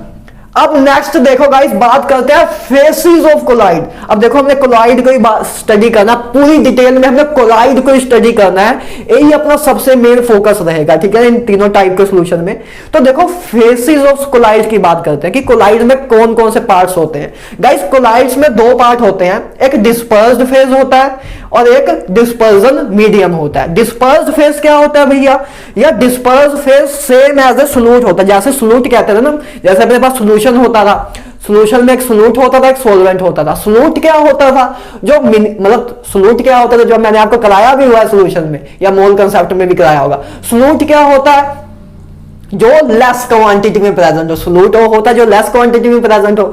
सॉल्वेंट क्या होता है, जो एक्सेस क्वांटिटी में प्रेजेंट हो, है ना। सॉल्वेंट वही होता है, जैसे नमक, आपके पास एक गिलास पानी है, पानी में आपने 1 चम्मच नमक डाल दिया, तो नमक कम क्वांटिटी में है, नमक कम क्वांटिटी में है तो इसको सोल्यूट बोलते हैं, और पानी ज्यादा क्वांटिटी में है तो उसको सोलवेंट बोलते हैं, ठीक है ना। तो उसी की तरह डिस्पर्स्ड फेज क्या होता है, जस्ट लाइक ए सोल्यूट। मतलब डिस्पर्स्ड फेज क्या होता है, वो चीज, वो मतलब सॉल्यूशन का वो पार्ट जो लेस स्मॉल प्रोपोर्शन में हो, मतलब लेस क्वांटिटी में हो, एज लाइक सोल्यूट। यार बस सिंपल सी बात है कि डिस्पर्स फेज क्या होता है, सोल्यूट। सोल्यूट का ही दूसरा नाम दिया है डिस्पर्स फेज, दैट्स ऑल, ठीक है ना। तो जो लेस क्वांटिटी में प्रेजेंट हो सॉल्यूशन में उसको बोलते हैं डिस्पर्स्ड फेज, और जो लार्ज क्वांटिटी में हो डिस्पर्जन, उसको बोलते हैं dispersion medium, just like a solvent. Solvent जैसे लार्ज क्वांटिटी में प्रेजेंट होता है इन एक्सेस, मतलब जो लार्ज क्वांटिटी में प्रेजेंट हो उसको बोलते हैं डिस्पर्जन मीडियम। गाइस क्लियर है, ठीक है ना। डिस्पर्स्ड फेज मतलब सोल्यूट, डिस्पर्जन मीडियम मतलब सोलवेंट, ठीक है गाइस क्लियर है। तो गाइस नेक्स्ट देखो क्लासिफिकेशन करते हैं कोलाइड्स की। कोलाइड्स के गाइस अब आगे एक बहुत इंपॉर्टेंट चीज है, ऐसे आपको डायरेक्ट क्वेश्चन आते हैं, थ्योरेटिकल क्वेश्चन आते हैं। तो देखो क्लासिफिकेशन करेंगे कोलाइड्स की टाइप्स देखेंगे, अलग अलग बेस पे देख रहे हैं गाइस। पहले बात करेंगे base on state of phases. जो फेस है अपने पास, देखो दो फेस थे अपने पास, dispersion phase and dispersion medium, ठीक है ना, dispersed phase and dispersion medium.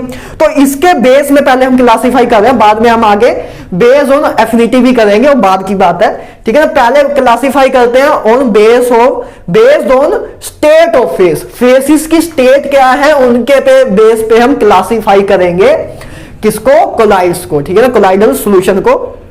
तो देखो मैंने चार्ट की फॉर्म में डिजाइन किया हुआ है कि आपको इफेक्टिवली सब कुछ समझ आ जाए। तो देखो मैंने एक साइड लिखा है डिस्पर्स्ड फेज, एक साइड मैंने लिखा कि डिस्पर्स्ड फेज की क्या स्टेट रहेगी, एक साइड मैंने लिखा है डिस्पर्जन मीडियम किस स्टेट में रहेगा, ठीक है ना। उसके बाद मैंने लिखा कि कोलाइडल सिस्टम का नाम क्या बनेगा जो इन दोनों को कंबाइन होकर बनेगा, और फिर मैंने उसकी एग्जांपल दी है कि आपको थोड़ा प्यार आ जाए, मतलब लिंक मिल जाए, ठीक है ना। तो देखो गाइस पहले से स्टार्ट करते हैं बिना किसी बकवास के, ठीक है ना गाइस। देखो डिस्पर्स्ड फेज क्या होता था, डिस्पर्स फेज मतलब सोल्यूट, डिस्पर्जन फेज मतलब सोलवेंट, डिस्पर्जन फेज मतलब सोलवेंट जो लार्ज क्वांटिटी में प्रेजेंट हो। देखो जब डिस्पर्स्ड फेज अपना, जो डिस्पर्स्ड फेज है वो अपना गैस हो और डिस्पर्जन मीडियम अपना लिक्विड हो, तब उस इन दोनों चीज, जब डिस्पर्स फेज अपना गैस हो और डिस्पर्जन मीडियम अपना लिक्विड हो, तब जो अपना कोलाइडल सॉल्यूशन बनता है उसको बोलते हैं फोम या फ्रोथ। उसको क्या बोलते हैं, फोम और फ्रोथ। आपको याद रखनी है चीजें, ठीक है। जैसे देखो एग्जांपल मैंने क्या दी है, सोप सॉल्यूशन। गाइस सोप का सॉल्यूशन जब झाग बनती है, जब आप सर्फ डालते हो झाग बनती है, फ्रोथ बनती है झाग, ठीक है ना। तो उस वो क्या होता है झाग में गाइस, क्या होता है जब आप देखोगे ना झाग को, झाग बहुत हल्की सी होती है ना, तो झाग में क्या होता है, पहली बात तो लिक्विड होता है, लिक्विड लार्ज क्वांटिटी में होता है, dispersion medium liquid large quantity. झाग में देखोगे ना, झाग को ऑब्जर्व करोगे तो उसमें लिक्विड होता है और गैस होती है और कुछ नहीं होता, ठीक है ना। झाग में लिक्विड गैस ही होती है, सॉलिड तो नहीं होता ना, सॉलिड होता तो भारी होती है झाग, ठीक है ना। डिस्पर्जन मीडियम क्या है, देखो सोप सॉल्यूशन में क्या होता है लिक्विड, डिस्पर्जन मीडियम में क्या होता है लिक्विड, एंड डिस्पर्स्ड फेज में क्या होता है गैस। मतलब सोलवेंट अपना क्या होता है, मतलब लार्ज क्वांटिटी में अपना क्या होता है लिक्विड, जैसे झाग में लार्ज क्वांटिटी में लिक्विड होता है और स्मॉल अमाउंट ऑफ गैस होती है, स्मॉल अमाउंट ऑफ गैस होती है। इस करके हमें दिखता है ना बीच बीच में छोटे छोटे से होल, तो गैस करके ही होते हैं गाइस, ठीक है गाइस क्लियर है। तो इसको बोलते हैं फोम या फ्रोथ, ठीक है ना। सिस्टम आपको याद रखने हैं कि जब अच्छा डिस्पर्स फेज अपना ये होगा, लिक्विड फेज अपना ये होगा, तो कौन सा सिस्टम बनेगा, ऐसी क्वेश्चन, ये थोड़ा इसलिए इनऑर्गेनिक जैसा फील देता है ना। तो गाइज तो देखो नेक्स्ट चीज देखो, डिस्पर्स फेज अगर अपना लिक्विड स्टेट में हो और डिस्पर्जन मीडियम अपना गैस स्टेट में हो तो उसको बोलते हैं एरोसोल। उसको क्या बोलते हैं, एरोसोल बोलते हैं। जैसे फोग, जैसे फोग, ठीक है ना गाइस। फोग आपको पता है, फोग देखिए ना अपने फोग। तो फोग में गाइस क्या होता है, देखो फोग में क्या होता है, फोग पता है ना, धुंध, ठीक है ना, फोग पता है धुंध। तो उसमें देखो गाइस क्या होता है अपना जो, देखो अच्छा फोग और स्मोक में फर्क पता है ना, फोग और स्मोक में फर्क। फोग गाइस क्या होती है, फोग ओस होती है, सॉरी गलत बोल दिया। और स्मोक क्या होती है, स्मोक होती है धुंध, ठीक है ना, स्मोक होती है धुंध, ठीक है धुंध, ठीक है, जो अभी आप व्हाइट व्हाइट सा देखते हो बाहर जब सर्दियों में हो जाता है, ठीक है ना।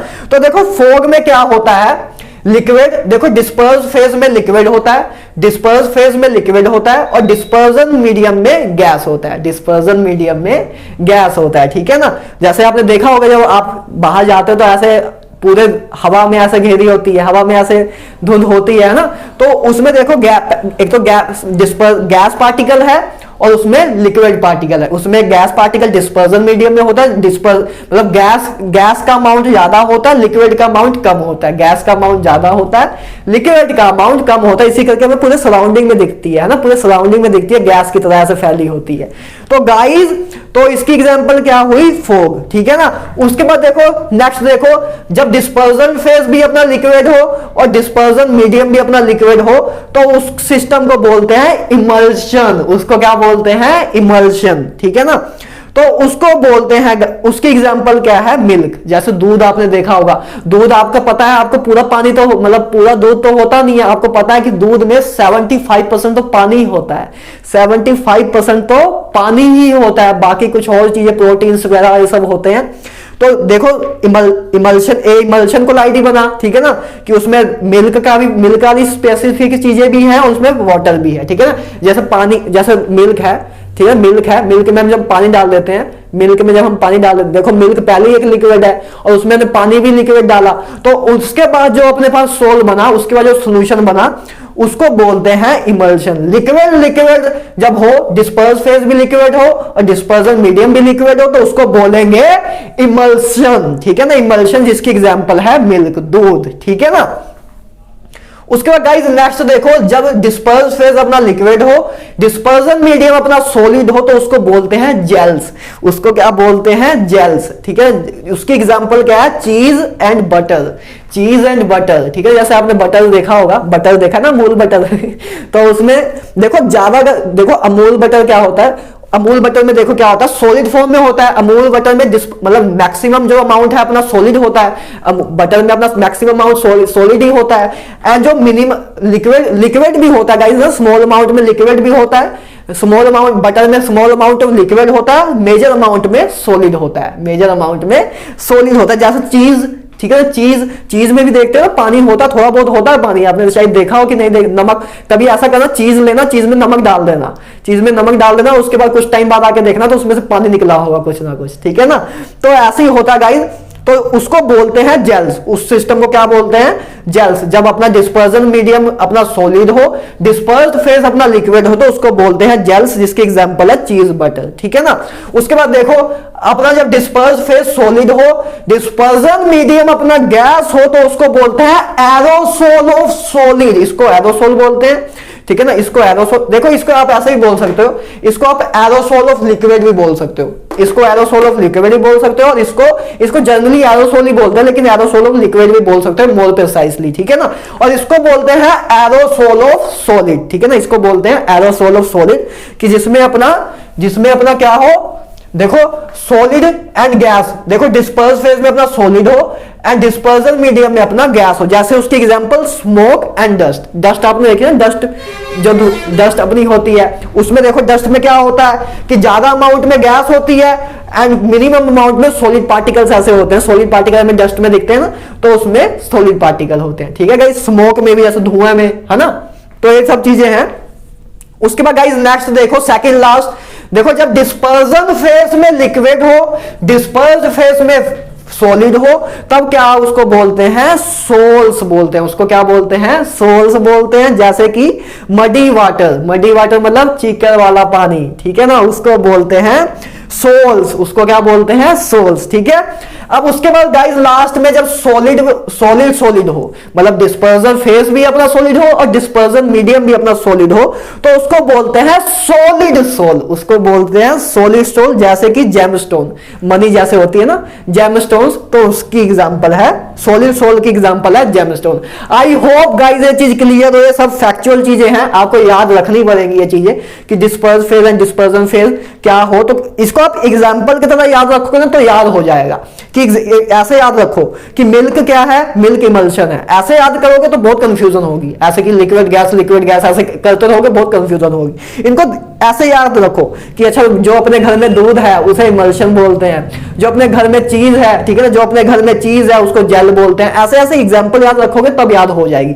जो फोग है उसको एरोसोल बोलते हैं। एग्जांपल के तरीके से याद रखोगे तो याद हो जाएगी, बिलीव मी, ठीक है ना। तो मुझे याद है तो आपको भी हो जाएगी, और आपको करनी ही पड़ेगी तभी मार्क्स मिलेंगे, ठीक है ना। तो आपको करना ही पड़ेगा। तो आई होप गाइस क्लियर है। तो चलो नेक्स्ट स्लाइड में मूव ऑन करते हैं। देखो दूसरी क्लासिफिकेशन करेंगे based on affinity of faces, कि प्यार क्या है फेसिस के बीच में। फेसिस अपने कौन कौन से थे? Dispersion phase and dispersion medium, मतलब सोल्यूट पार्टिकल्स का सोलवेंट पार्टिकल के साथ प्यार के बेस पे हम डिफाइन करेंगे, प्योर लव के बेस पे डिफाइन करेंगे। देखो गाइस उसके बेस में हम दो टाइप में डिफाइन करेंगे। एक होता है लायोफिलिक सोल्स, एक होता है लायोफोबिक सोल्स। गाइस जो फिलिक वर्ड यूज किया जाता है ना, फिलिक वर्ड ही होता है प्यार के लिए, लव के लिए, ठीक है ना। इस टाइम काफी लोगों को कुछ और ही याद आ रहा होगा, कोई याद आ रही होगी, ठीक है ना। तो और फोबिक का मतलब क्या होता है गाइस? डर। फोबिक का मतलब होता है डर, फोबिया हो गया किसी को, किसी चीज का फोबिया होता है किसी, फोबिक का मतलब होता है डर, ठीक है ना, कम प्यार, ठीक है ना। तो गाइस दो टाइप्स है अपने पास एफिनिटी के तौर पे फेस की, एक लायोफिलिक एंड एक लायोफोबिक। गाइस देखो लायोफिलिक क्या होता है? The colloidal solution in which dispersed the particle of dispersed phase, the guys the particle भी लिख सकते हो, ऐसे ऐसे भी चल जाएगा। The particle of dispersed phase have great affinity toward dispersion face. Dispersion face या डिस्पर्जन मीडियम भी लिख सकते हो, ठीक है ना, डिस्पर्जन मीडियम, डिस्पर्जन मीडियम, ठीक है ना। मतलब लायोफिलिक सॉल्यूशन क्या होता है? ओ सॉल्यूशन जिसमें क्या हो, पार्टिकल जो डिस्पर्स फेस के पार्टिकल है उसका बहुत ज्यादा प्यार हो डिस्पर्जन मीडियम के पार्टिकल के साथ, मतलब स्ट्रॉन्ग अट्रैक्शन हो, मतलब बहुत ज्यादा प्यार हो, उसको बोलते हैं लायोफिलिक सॉल्यूशन, ठीक है ना। एंड गाइस उसके बाद सेम उसका ऑपोजिट लायोफोबिक सॉल्यूशन क्या? जिनकी लेस एफिनिटी हो बिटवीन टू फेसेस, ठीक है ना। डिस्पर्स फेस के पार्टिकल एंड डिस्पर्जन मीडियम के पार्टिकल के बीच में अगर लेस एफिनिटी हो तो उसको बोलेंगे लायोफोबिक सोल्स। क्लियर है गाइस? तो इसलिए हमने एफिनिटी के बेस पे हम डिफाइन किया। तो गाइस इसके थोड़ा देखो डिफरेंस, देखो एक बहुत इंपॉर्टेंट डिफरेंस है लायोफोलिक सोल्स एंड लायोफोबिक सोल में डिफरेंस। देखो पहली बात, फर्स्ट पॉइंट क्या है? ए इजिली प्रिपेयर हो जाते हैं, प्यार आसानी से हो जाता है ना, किसी से भी इजिली प्रिपेयर हो जाते हैं, ठीक है ना, प्यार जल्दी मिल जाता है आपस में, ठीक है ना। मोर स्टेबल है, स्टेबल भी ज्यादा होते हैं, ठीक है ना, स्टेबल ज्यादा होते हैं।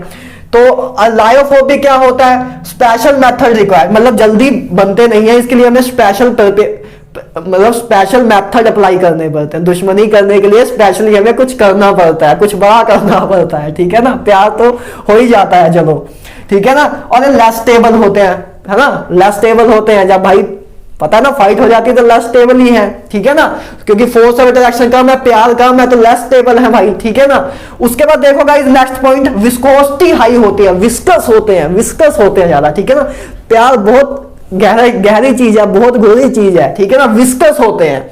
विस्कोसिटी इंक्रीज होती है लायोफोलिक सॉल्यूशन में, हाई होती है। सरफेस टेंशन कम होती है, प्यार में टेंशन कम होता है ना, अरे वैसे याद करा रहा हूं।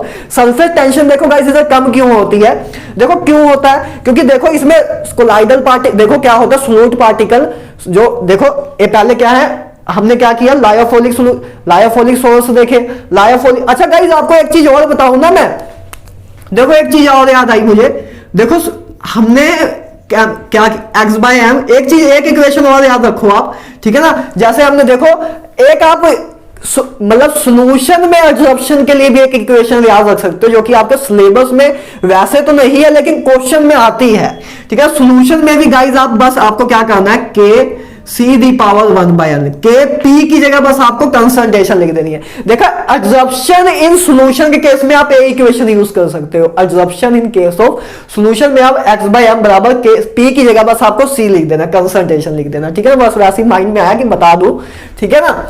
तो ये चीज भी आप याद रख सकते हो। तो अब देखो हम कहां थे, देखो सरफेस टेंशन लो हो जाएगी, सरफेस टेंशन इसमें कम होगी, ठीक है, क्योंकि इसमें देखो एफिनिटी ज्यादा है, तो जो नेट रिजल्टेंट फोर्स, पहले जो नेट रिजल्टेंट फोर्स डाउनवर्ड थी, अब जब एफिनिटी ज्यादा थी, जो मैंने आपको इसका मैकेनिज्म बताया था, जब एफिनिटी ज्यादा है एफिनिटी ज्यादा, जब उसकी पार्टिकल की एफिनिटी ज्यादा होगी जो सरफेस पे है, पहले तो नेट डाउनवर्ड फोर्स लग रही थी, लेकिन जब वो ऑब्जर्व करेगा मॉलिक्यूल के सराउंडिंग से, तो जिसमें एफिनिटी ज्यादा होगी वो अपनी नेट फोर्स जल्दी अपनी नेट फोर्स जीरो कर लेगा जो सरफेस पे मॉलिक्यूल्स हैं, तो उसकी क्या होगी, सरफेस टेंशन डिक्रीज हो जाएगी, ठीक है ना। और इसमें इसका ऑपोजिट जस्ट विस्कोसिटी कम होगी, सरफेस टेंशन ज्यादा होगी, क्योंकि उसके जो सरफेस पे पार्टिकल है वो अपनी नेट फोर्स जीरो नहीं कर पा रहे हैं, क्योंकि लेस एफिनिटी है, दो फेसिस के बीच में लेस एफिनिटी है, तो जो सरफेस पे मॉलिक्यूल है कम, मतलब उसके क्या हो रहे हैं, कम उसके साथ अट्रैक्ट हो जा पा रहे हैं, रिटेंड कम हो पा रहे हैं, तो सरफेस टेंशन इंक्रीज हो रही है, ठीक है ना, सिंपल सी बात है। उसके बाद guys third point, Tyndall effect guys lyophilic solution में शो नहीं होता। गाइस टिंडल इफेक्ट क्या होता है भैया, टिंडल इफेक्ट गाइस जैसे आप अपने कमरे में पूरा अंधेरा कर दो, और अगर आप एक जगह आपके कोई विंडो हो, आपके घर में कोई विंडो हो रूम में, ठीक है ना, उसको खोल दो, पूरा अंधेरा कर दो अंदर, और सूरज की रोशनी जब गाइस अंदर आती है, आपने कभी देखा भी हो, जब आपके रसोई में ज्यादा देखा हो, तो रसोई में जब अंधेरा हो ना और सूरज की रोशनी जब आती है, जाली जो विंडो लगी होती है उधर से जब सूरज की रोशनी आती है, तो हमें कुछ पार्टिकल्स दिखते हैं आते हुए, है ना, कुछ व्हाइट से पार्टिकल दिखते हैं आते हुए, तो उसी को बोलते हैं Tyndall effect. What is Tyndall effect? The phenomena of scattering of light by colloidal particle that result to give a visible path of a light that is called Tyndall effect। मतलब टिंडल इफेक्ट क्या होता है, वो phenomena होता है जिसमें क्या करते हैं, लाइट क्या करती है, कोलाइडल पार्टिकल से स्ट्राइक करके कोलाइडल पार्टिकल से टकराती है और स्कैटर हो जाती है, ठीक है ना, और उसकी स्कैटरिंग करके ही हमें लाइट का पाथ पता लगता है, हमें सूरज की रोशनी, फिर देखो जब अंधेरा होगा और जिस विंडो से अपने रूम में अंधेरा हो, जिस विंडो से लाइट आ रही है, तो हमें पाथ पता लगता है कि बीम, अच्छा रोशनी की किरण ऐसी आ रही है, तो हमें टिंडल इफेक्ट से क्या पता लगता है, path of visible light, path पता लग जाता है विजिबल लाइट का, उसी को बोलते हैं टिंडल इफेक्ट, ठीक है गाइस। तो लायोफिलिक सोल्स में टिंडल इफेक्ट शो नहीं होता, और लायोफोबिक में शो होता है, ठीक है गाइस, ठीक है ना, फैक्चुअल चीजें हैं। तो उसके बाद फोर्थ पॉइंट है, particle can't seen by microscope, ठीक है, इन पार्टिकल को माइक्रोस्कोप के द्वारा हम सी नहीं कर सकते, प्यार अंधा होता है ठीक है ना, प्यार अंधा होता है, तो इसको हम देख नहीं सकते, ठीक है ना। Particle can be seen under microscope, दुश्मनी तो देख सकते हो ना, तो particle can be seen under microscope, इसको हम माइक्रोस्कोप के अंदर देख सकते हैं, ठीक है ना, ठीक है ना। और लास्ट पॉइंट गाइज, नो और वेरी लेस चार्ज, कि गाइज लायोफिलिक सोल्स में या तो चार्ज होता ही नहीं है या तो बहुत ही कम अमाउंट में होता है। इससे भैया क्या मतलब हुआ, इससे मतलब भाई साहब ये हुआ कि ये इलेक्ट्रिक फील्ड या मैग्नेटिक फील्ड के द्वारा कम डिफ्लेक्ट होते हैं, लेस डिफ्लेक्ट बाय मैग्नेटिक और इलेक्ट्रिक फील्ड होते हैं, और ये इसमें हैव कैरेक्टरिस्टिक चार्ज, इसमें चार्ज होता है, तो इसमें एक स्पेसिफिक चार्ज होता है, तो इसलिए electric field and magnetic field से स्ट्रांगली डिफ्लेक्ट होते हैं, ठीक है गाइज। तो आई होप आपको लायोफिलिक एंड लायोफोबिक समझ आ गया हो, ठीक है ना। अब गाइज लास्ट चीज देखो, बहुत ही इंपॉर्टेंट चीज है, पेप्टाइजेशन वेरी इंपॉर्टेंट टॉपिक, ठीक है ना गाइज। पेप्टाइजेशन देखो क्या होता है, ठीक है ना, पेप्टाइजेशन देखो, कन्वर्स, देखो इसको मैंने कुछ बनाना, इसको इरेज कर दूं, थोड़ा मुझे कुछ इसमें थोड़ा कुछ आपको ड्रॉ करके दिखाना है पेप्टाइजेशन में, ठीक है ना। तो पेप्टाइजेशन देखो गाइस क्या होता है, पहले समझो आराम से। पेप्टाइजेशन देखो क्या होता है, बहुत इंपॉर्टेंट है गाइस, ध्यान से समझना। आइसोथर्म कर्व्स के बाद जो सबसे इंपॉर्टेंट चीज है यही है, ठीक है ना। ये सब तो फैक्चुअल चीजें हैं जो कि क्वेश्चन आते भी हैं इस पे भी, लेकिन जो चीज से क्वेश्चन बच्चे नहीं कर पाते वो यही चीजें हैं, ठीक है ना। वही दो टॉपिक है, आइसोथर्म और पेप्टाइजेशन, ठीक है ना। बाकी सब सिंपल है, बस याद कर लो। पेप्टाइजेशन देखो गाइस क्या होता है, conversion of freshly prepared precipitate into colloidal by action of electrolyte that is called, ठीक है, that is called peptization. Guys electrolyte को इधर हम पेप्टाइजिंग एजेंट भी बोलते हैं, पेप्टाइजिंग एजेंट भी बोलते हैं। लगातार बहुत बोल रहे हो तो कभी कभी कोई वर्ड बोला नहीं जाता, ठीक है ना। तो गाइस पेप्टाइजेशन क्या होता है, देखो जैसे समझो क्या हुआ। देखो ये अपने पास फ्रेशली प्रिपेयर्ड इलेक्ट्रोलाइट है, अपने पास इलेक्ट्रोलाइट है। मान लो अपने पास क्या है, आयरन, ठीक है ना, आयरन ए है मान लो, ठीक है ना, आयरन हाइड्रोक्साइड का प्रेसिपिटेट है, ठीक है ना, प्रेसिपिटेट है अपने पास। तो इसको अगर कन्वर्ट कर दे, फ्रेशली अभी ताजा ताजा बनाया हुआ, उसको हम अगर कन्वर्ट कर दे कोलाइडल में by action of electrolyte, guys क्या होता है जब इसमें देखो, अब इसमें अगर हम देखो एक अपने पास प्रेसिपिटेट है, प्रेसिपिटेट में अगर हम देखो इलेक्ट्रोलाइट डाल दें, जैसे आयरन, देखो आयरन क्लोराइड डाल दें, तो इसमें आयरन कौन सी स्टेट में है, Fe3 पॉजिटिव। तो एक कुछ इसके गाइस Fe3 पॉजिटिव है, कुछ देखो कुछ इलेक्ट्रोलाइट के Fe3 पॉजिटिव इसके सरफेस में एक्यूमुलेट हो जाते हैं, इसके सरफेस पे चले जाते हैं, इसके सरफेस पे ऐसे पॉजिटिव चार्ज इकट्ठा हो जाता है जब हम इलेक्ट्रोलाइट को ऐड कर देते हैं। देखो देखो मतलब पॉजिटिव चार्ज क्यों इकट्ठा हो जाता है, क्योंकि अपने पास Fe3 पॉजिटिव है, तो उस करके अपने पास इधर पॉजिटिव चार्ज एक्यूमुलेट हो जाता है, ठीक है ना, इधर पॉजिटिव चार्ज एक्यूमुलेट हो जाता है। और इधर पॉजिटिव चार्ज एक्यूमुलेट होने करके इधर पॉजिटिव चार्ज के बीच में रिपल्शन हो जाती है, पॉजिटिव चार्जेस के बीच में रिपल्शन हो जाती है, जिस करके ब्रेक हो जाते हैं स्मॉल पार्टिकल्स में, जिसको बोलते हैं कोलाइड्स, जिनको बोलते हैं कोलाइड। तो मतलब ब्रेक हो जाता है ऐसे स्मॉल पार्टिकल्स में, इसको बोलते हैं पेप्टाइजेशन। इससे सिंपल आपको कोई नहीं बता पाएगा, ठीक है ना। बच्चों को कंफ्यूजन होते हैं कि पेप्टाइजेशन होता क्या है, तो देख लो अब। Peptization means conversion of freshly prepared precipitate into colloidal by action of electrolyte, जिसको इलेक्ट्रोलाइट को इधर पेप्टाइजिंग एजेंट भी बोलते हैं, क्योंकि इलेक्ट्रोलाइट के कारण ही पेप्टाइजेशन हो रही है, ठीक है ना, इसलिए उसको पेप्टाइजेशन एजेंट बोला। वही मैंने बताया कि आपके पास कोई प्रेसिपिटेट है, उसमें आपने इलेक्ट्रोलाइट डाला, तो उसके कारण उसमें पॉजिटिव चार्ज डिस्पर्स हो जाएगा, ठीक है ना, पॉजिटिव चार्ज आ जाएगा, एक्यूमुलेट हो जाएगा, और पॉजिटिव चार्ज के आने से इनमें रिपल्शन हो जाएगी, जिस करके जो अपना प्रेसिपिटेट है स्मॉल कोलाइड्स में कन्वर्ट हो जाएगा, स्मॉल कोलाइड्स में कन्वर्ट हो जाएगा। इसी प्रोसेस को बोलते हैं पेप्टाइजेशन। क्लियर है गाइस, आई होप क्लियर हो, ठीक है ना। तो उसके बाद गाइस देखो आता है एक प्रोसेस कोगुलेशन या फ्लक्चुएशन, ठीक है ना, कोगुलेशन या फ्लक्चुएशन। ये क्या होता है गाइस, ऑपोजिट ऑफ पेप्टाइजेशन होता है, पेप्टाइजेशन का जस्ट ऑपोजिट होता है, ठीक है, जस्ट ऑपोजिट होता है। मतलब कोलाइडल सॉल्यूशन से जब प्रेसिपिटेट बना दे तो उसको बोलते हैं कोगुलेशन या फ्लक्चुएशन। कोगुलेशन मतलब कोगुलेट कर देना, वापस कोगुलेट कर देना, ठीक है, उससे इसको बना देना, कोगुलेट कर देना और ए बन जाए। तो जस्ट ऑपोजिट है पेप्टाइजेशन के, ठीक है ना, पेप्टाइजेशन के जस्ट ऑपोजिट है। तो अब देखो गाइज, अब आती है इन पे चीजें। गाइज आपको ए रूल बहुत तगड़ा रूल है, इसको आपने याद रखना है, हार्डी-स्क्रोल्ज रूल, ठीक है ना। इसकी प्रोनाउंसिएशन देख लेना, मेरे हिसाब से स्कोल्ज ही बोलते हैं, आप बाकी देख लेना, ठीक है ना। हार्डी-स्क्रोल्ज रूल हमारे टीचर नहीं बोलते थे, तो मैं वही बोल रहा हूं।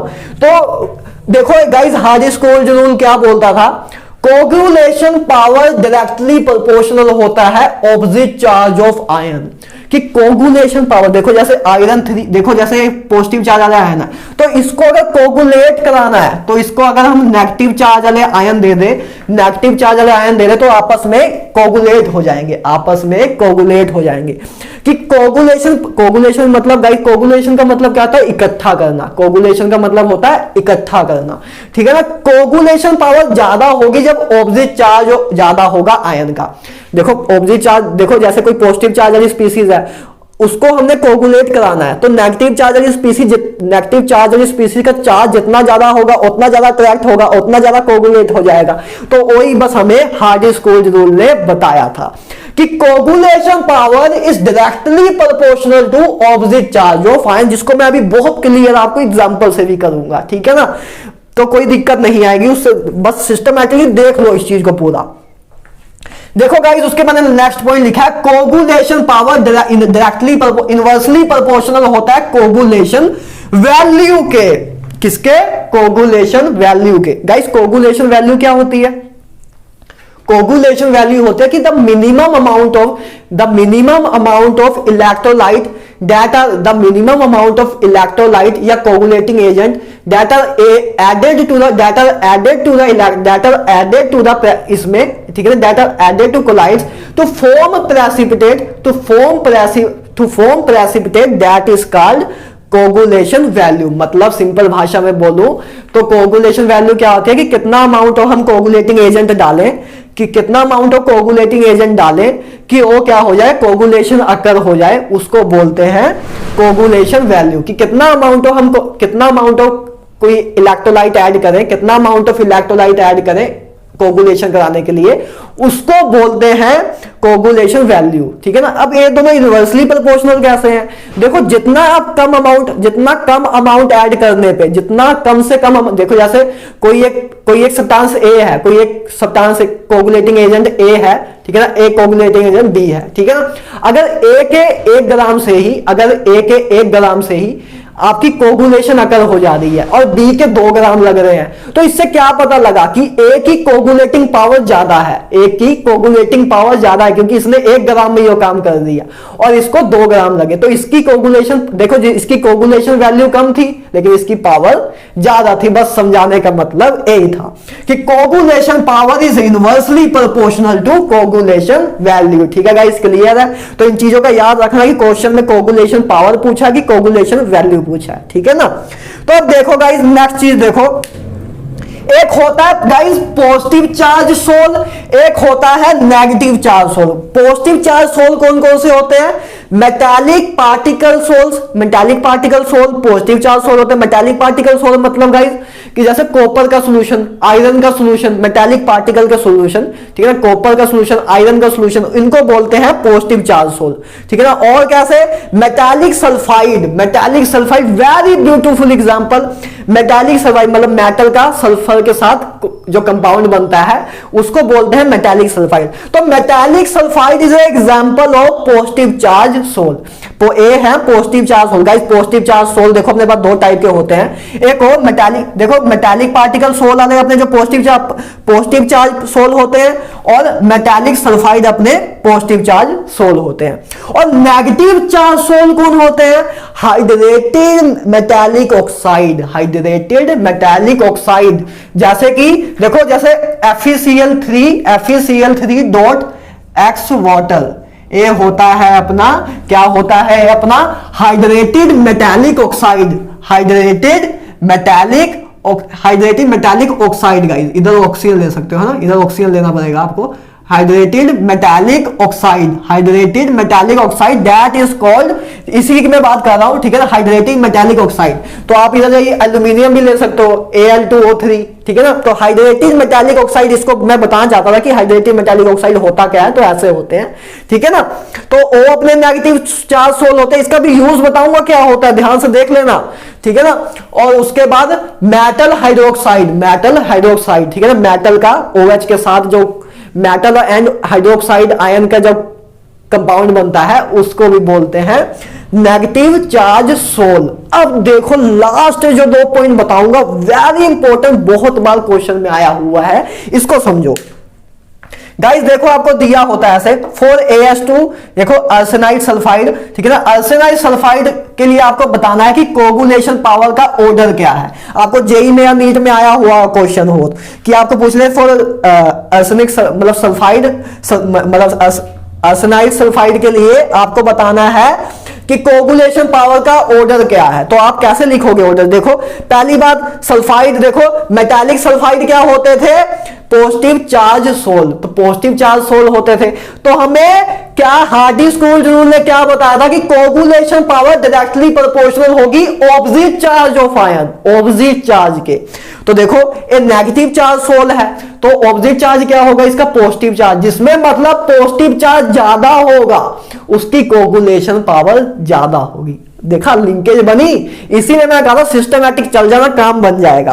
तो आपको पता है कि सल्फाइड और देखो सल्फाइड जो मेटालिक सल्फाइड जो है अपना और नेगेटिव सोल होता है, तो नेगेटिव सोल का के लिए ऑपोजिट चार्ज हमें देखना, तो ऑपोजिट चार्ज क्या होता है पॉजिटिव। तो जिसका पॉजिटिव चार्ज जितना ज्यादा होगा उसकी कोगुलेशन पावर उतनी ज्यादा होगी। तो Al3 पॉजिटिव सबसे ज्यादा, फिर मैग्नीशियम 2 पॉजिटिव, फिर सोडियम पॉजिटिव। तो आई होप गाइस क्लियर हो। इसी तरह जैसे आयरन हाइड्रोक्साइड है, जैसे देखो मैंने कहा था मेटालिक हाइड्रोक्साइड हो, वो क्या होते हैं negative charge sol, negative charge होते हैं, नेगेटिव चार्ज सोल होते हैं। तो इसकी कोगुलेशन पावर क्या होगी, कोगुलेशन पावर डायरेक्टली प्रोपोर्शनल होता है ऑपोजिट चार्ज के। तो इसका नेगेटिव चार्ज सोल है तो इसका ऑपोजिट चार्ज क्या होगा पॉजिटिव। तो जिसमें देखो गाइस देखो ये पॉजिटिव चार्ज सोल है ना अपना, ये पॉजिटिव चार्ज सोल होता है, सॉरी मैं गलती बोल दिया, ठीक है ना। पॉजिटिव चार्ज सोल क्या होता है metallic sulphide, positive charge sol होता है मेटालिक सल्फाइड। तो फॉर आयरन हाइड्रोक्साइड जो कि पॉजिटिव सोल है उसके लिए क्या होगा नेगेटिव सोल, हमें नेगेटिव ऑपोजिट चार्ज, हमें ऑपोजिट चार्ज जितना ज्यादा होगा उतनी कोगुलेशन पावर ज्यादा होगी, ठीक है ना। ऑपोजिट चार्ज जितना ज्यादा होगा तो इसका ऑपोजिट, पॉजिटिव का ऑपोजिट चार्ज क्या होता है नेगेटिव। मतलब जिसमें नेगेटिव चार्ज ज्यादा हो, जिसमें नेगेटिव चार्ज ज्यादा होगा उसकी कोगुलेशन पावर ज्यादा होगी आयरन हाइड्रोक्साइड के लिए। तो देखो इसमें 3 नेगेटिव चार्ज है, आयरन साइनाइड का कोऑर्डिनेशन कंपाउंड है, ठीक है ना। इसमें 3 नेगेटिव चार्ज है, इसमें 2 नेगेटिव है और Cl नेगेटिव है। सल्फाइड का मतलब H2SO4 का जो आयन बनता है तो SO4 2 नेगेटिव, ठीक है ना, Cl नेगेटिव। तो इसमें देखो आपका कोगुलेशन पावर का ऑर्डर सेम ऐसे आ जाएगा। देखो जिसमें ऑपोजिट चार्ज ऑफ आयन ज्यादा होगा उसकी कोगुलेशन पावर ज्यादा होगी। तो ऑपोजिट चार्ज इसके लिए क्या है नेगेटिव। तो नेगेटिव चार्ज सबसे ज्यादा इसमें है, फिर इसमें है, फिर इसमें है। तो that is a order of coagulation power for iron hydroxide. तो आई होप गाइज आपको पूरा क्लियर हुआ हो कि सब कुछ क्या चल रहा है। तो इस अकॉर्डिंग सारे आपके इसके बाद अब सारे क्वेश्चन सोल्व हो जाएंगे, एक भी क्वेश्चन ऐसा नहीं रहेगा जो आपसे सोल्व ना हो। तो गाइज आई होप सब कुछ क्लियर है। तो चलो यार मिलते हैं नेक्स्ट वीडियो में, तब तक goodbye, have a nice day. इसका स्क्रीनशॉट ले लेना, ठीक है, बाय बाय।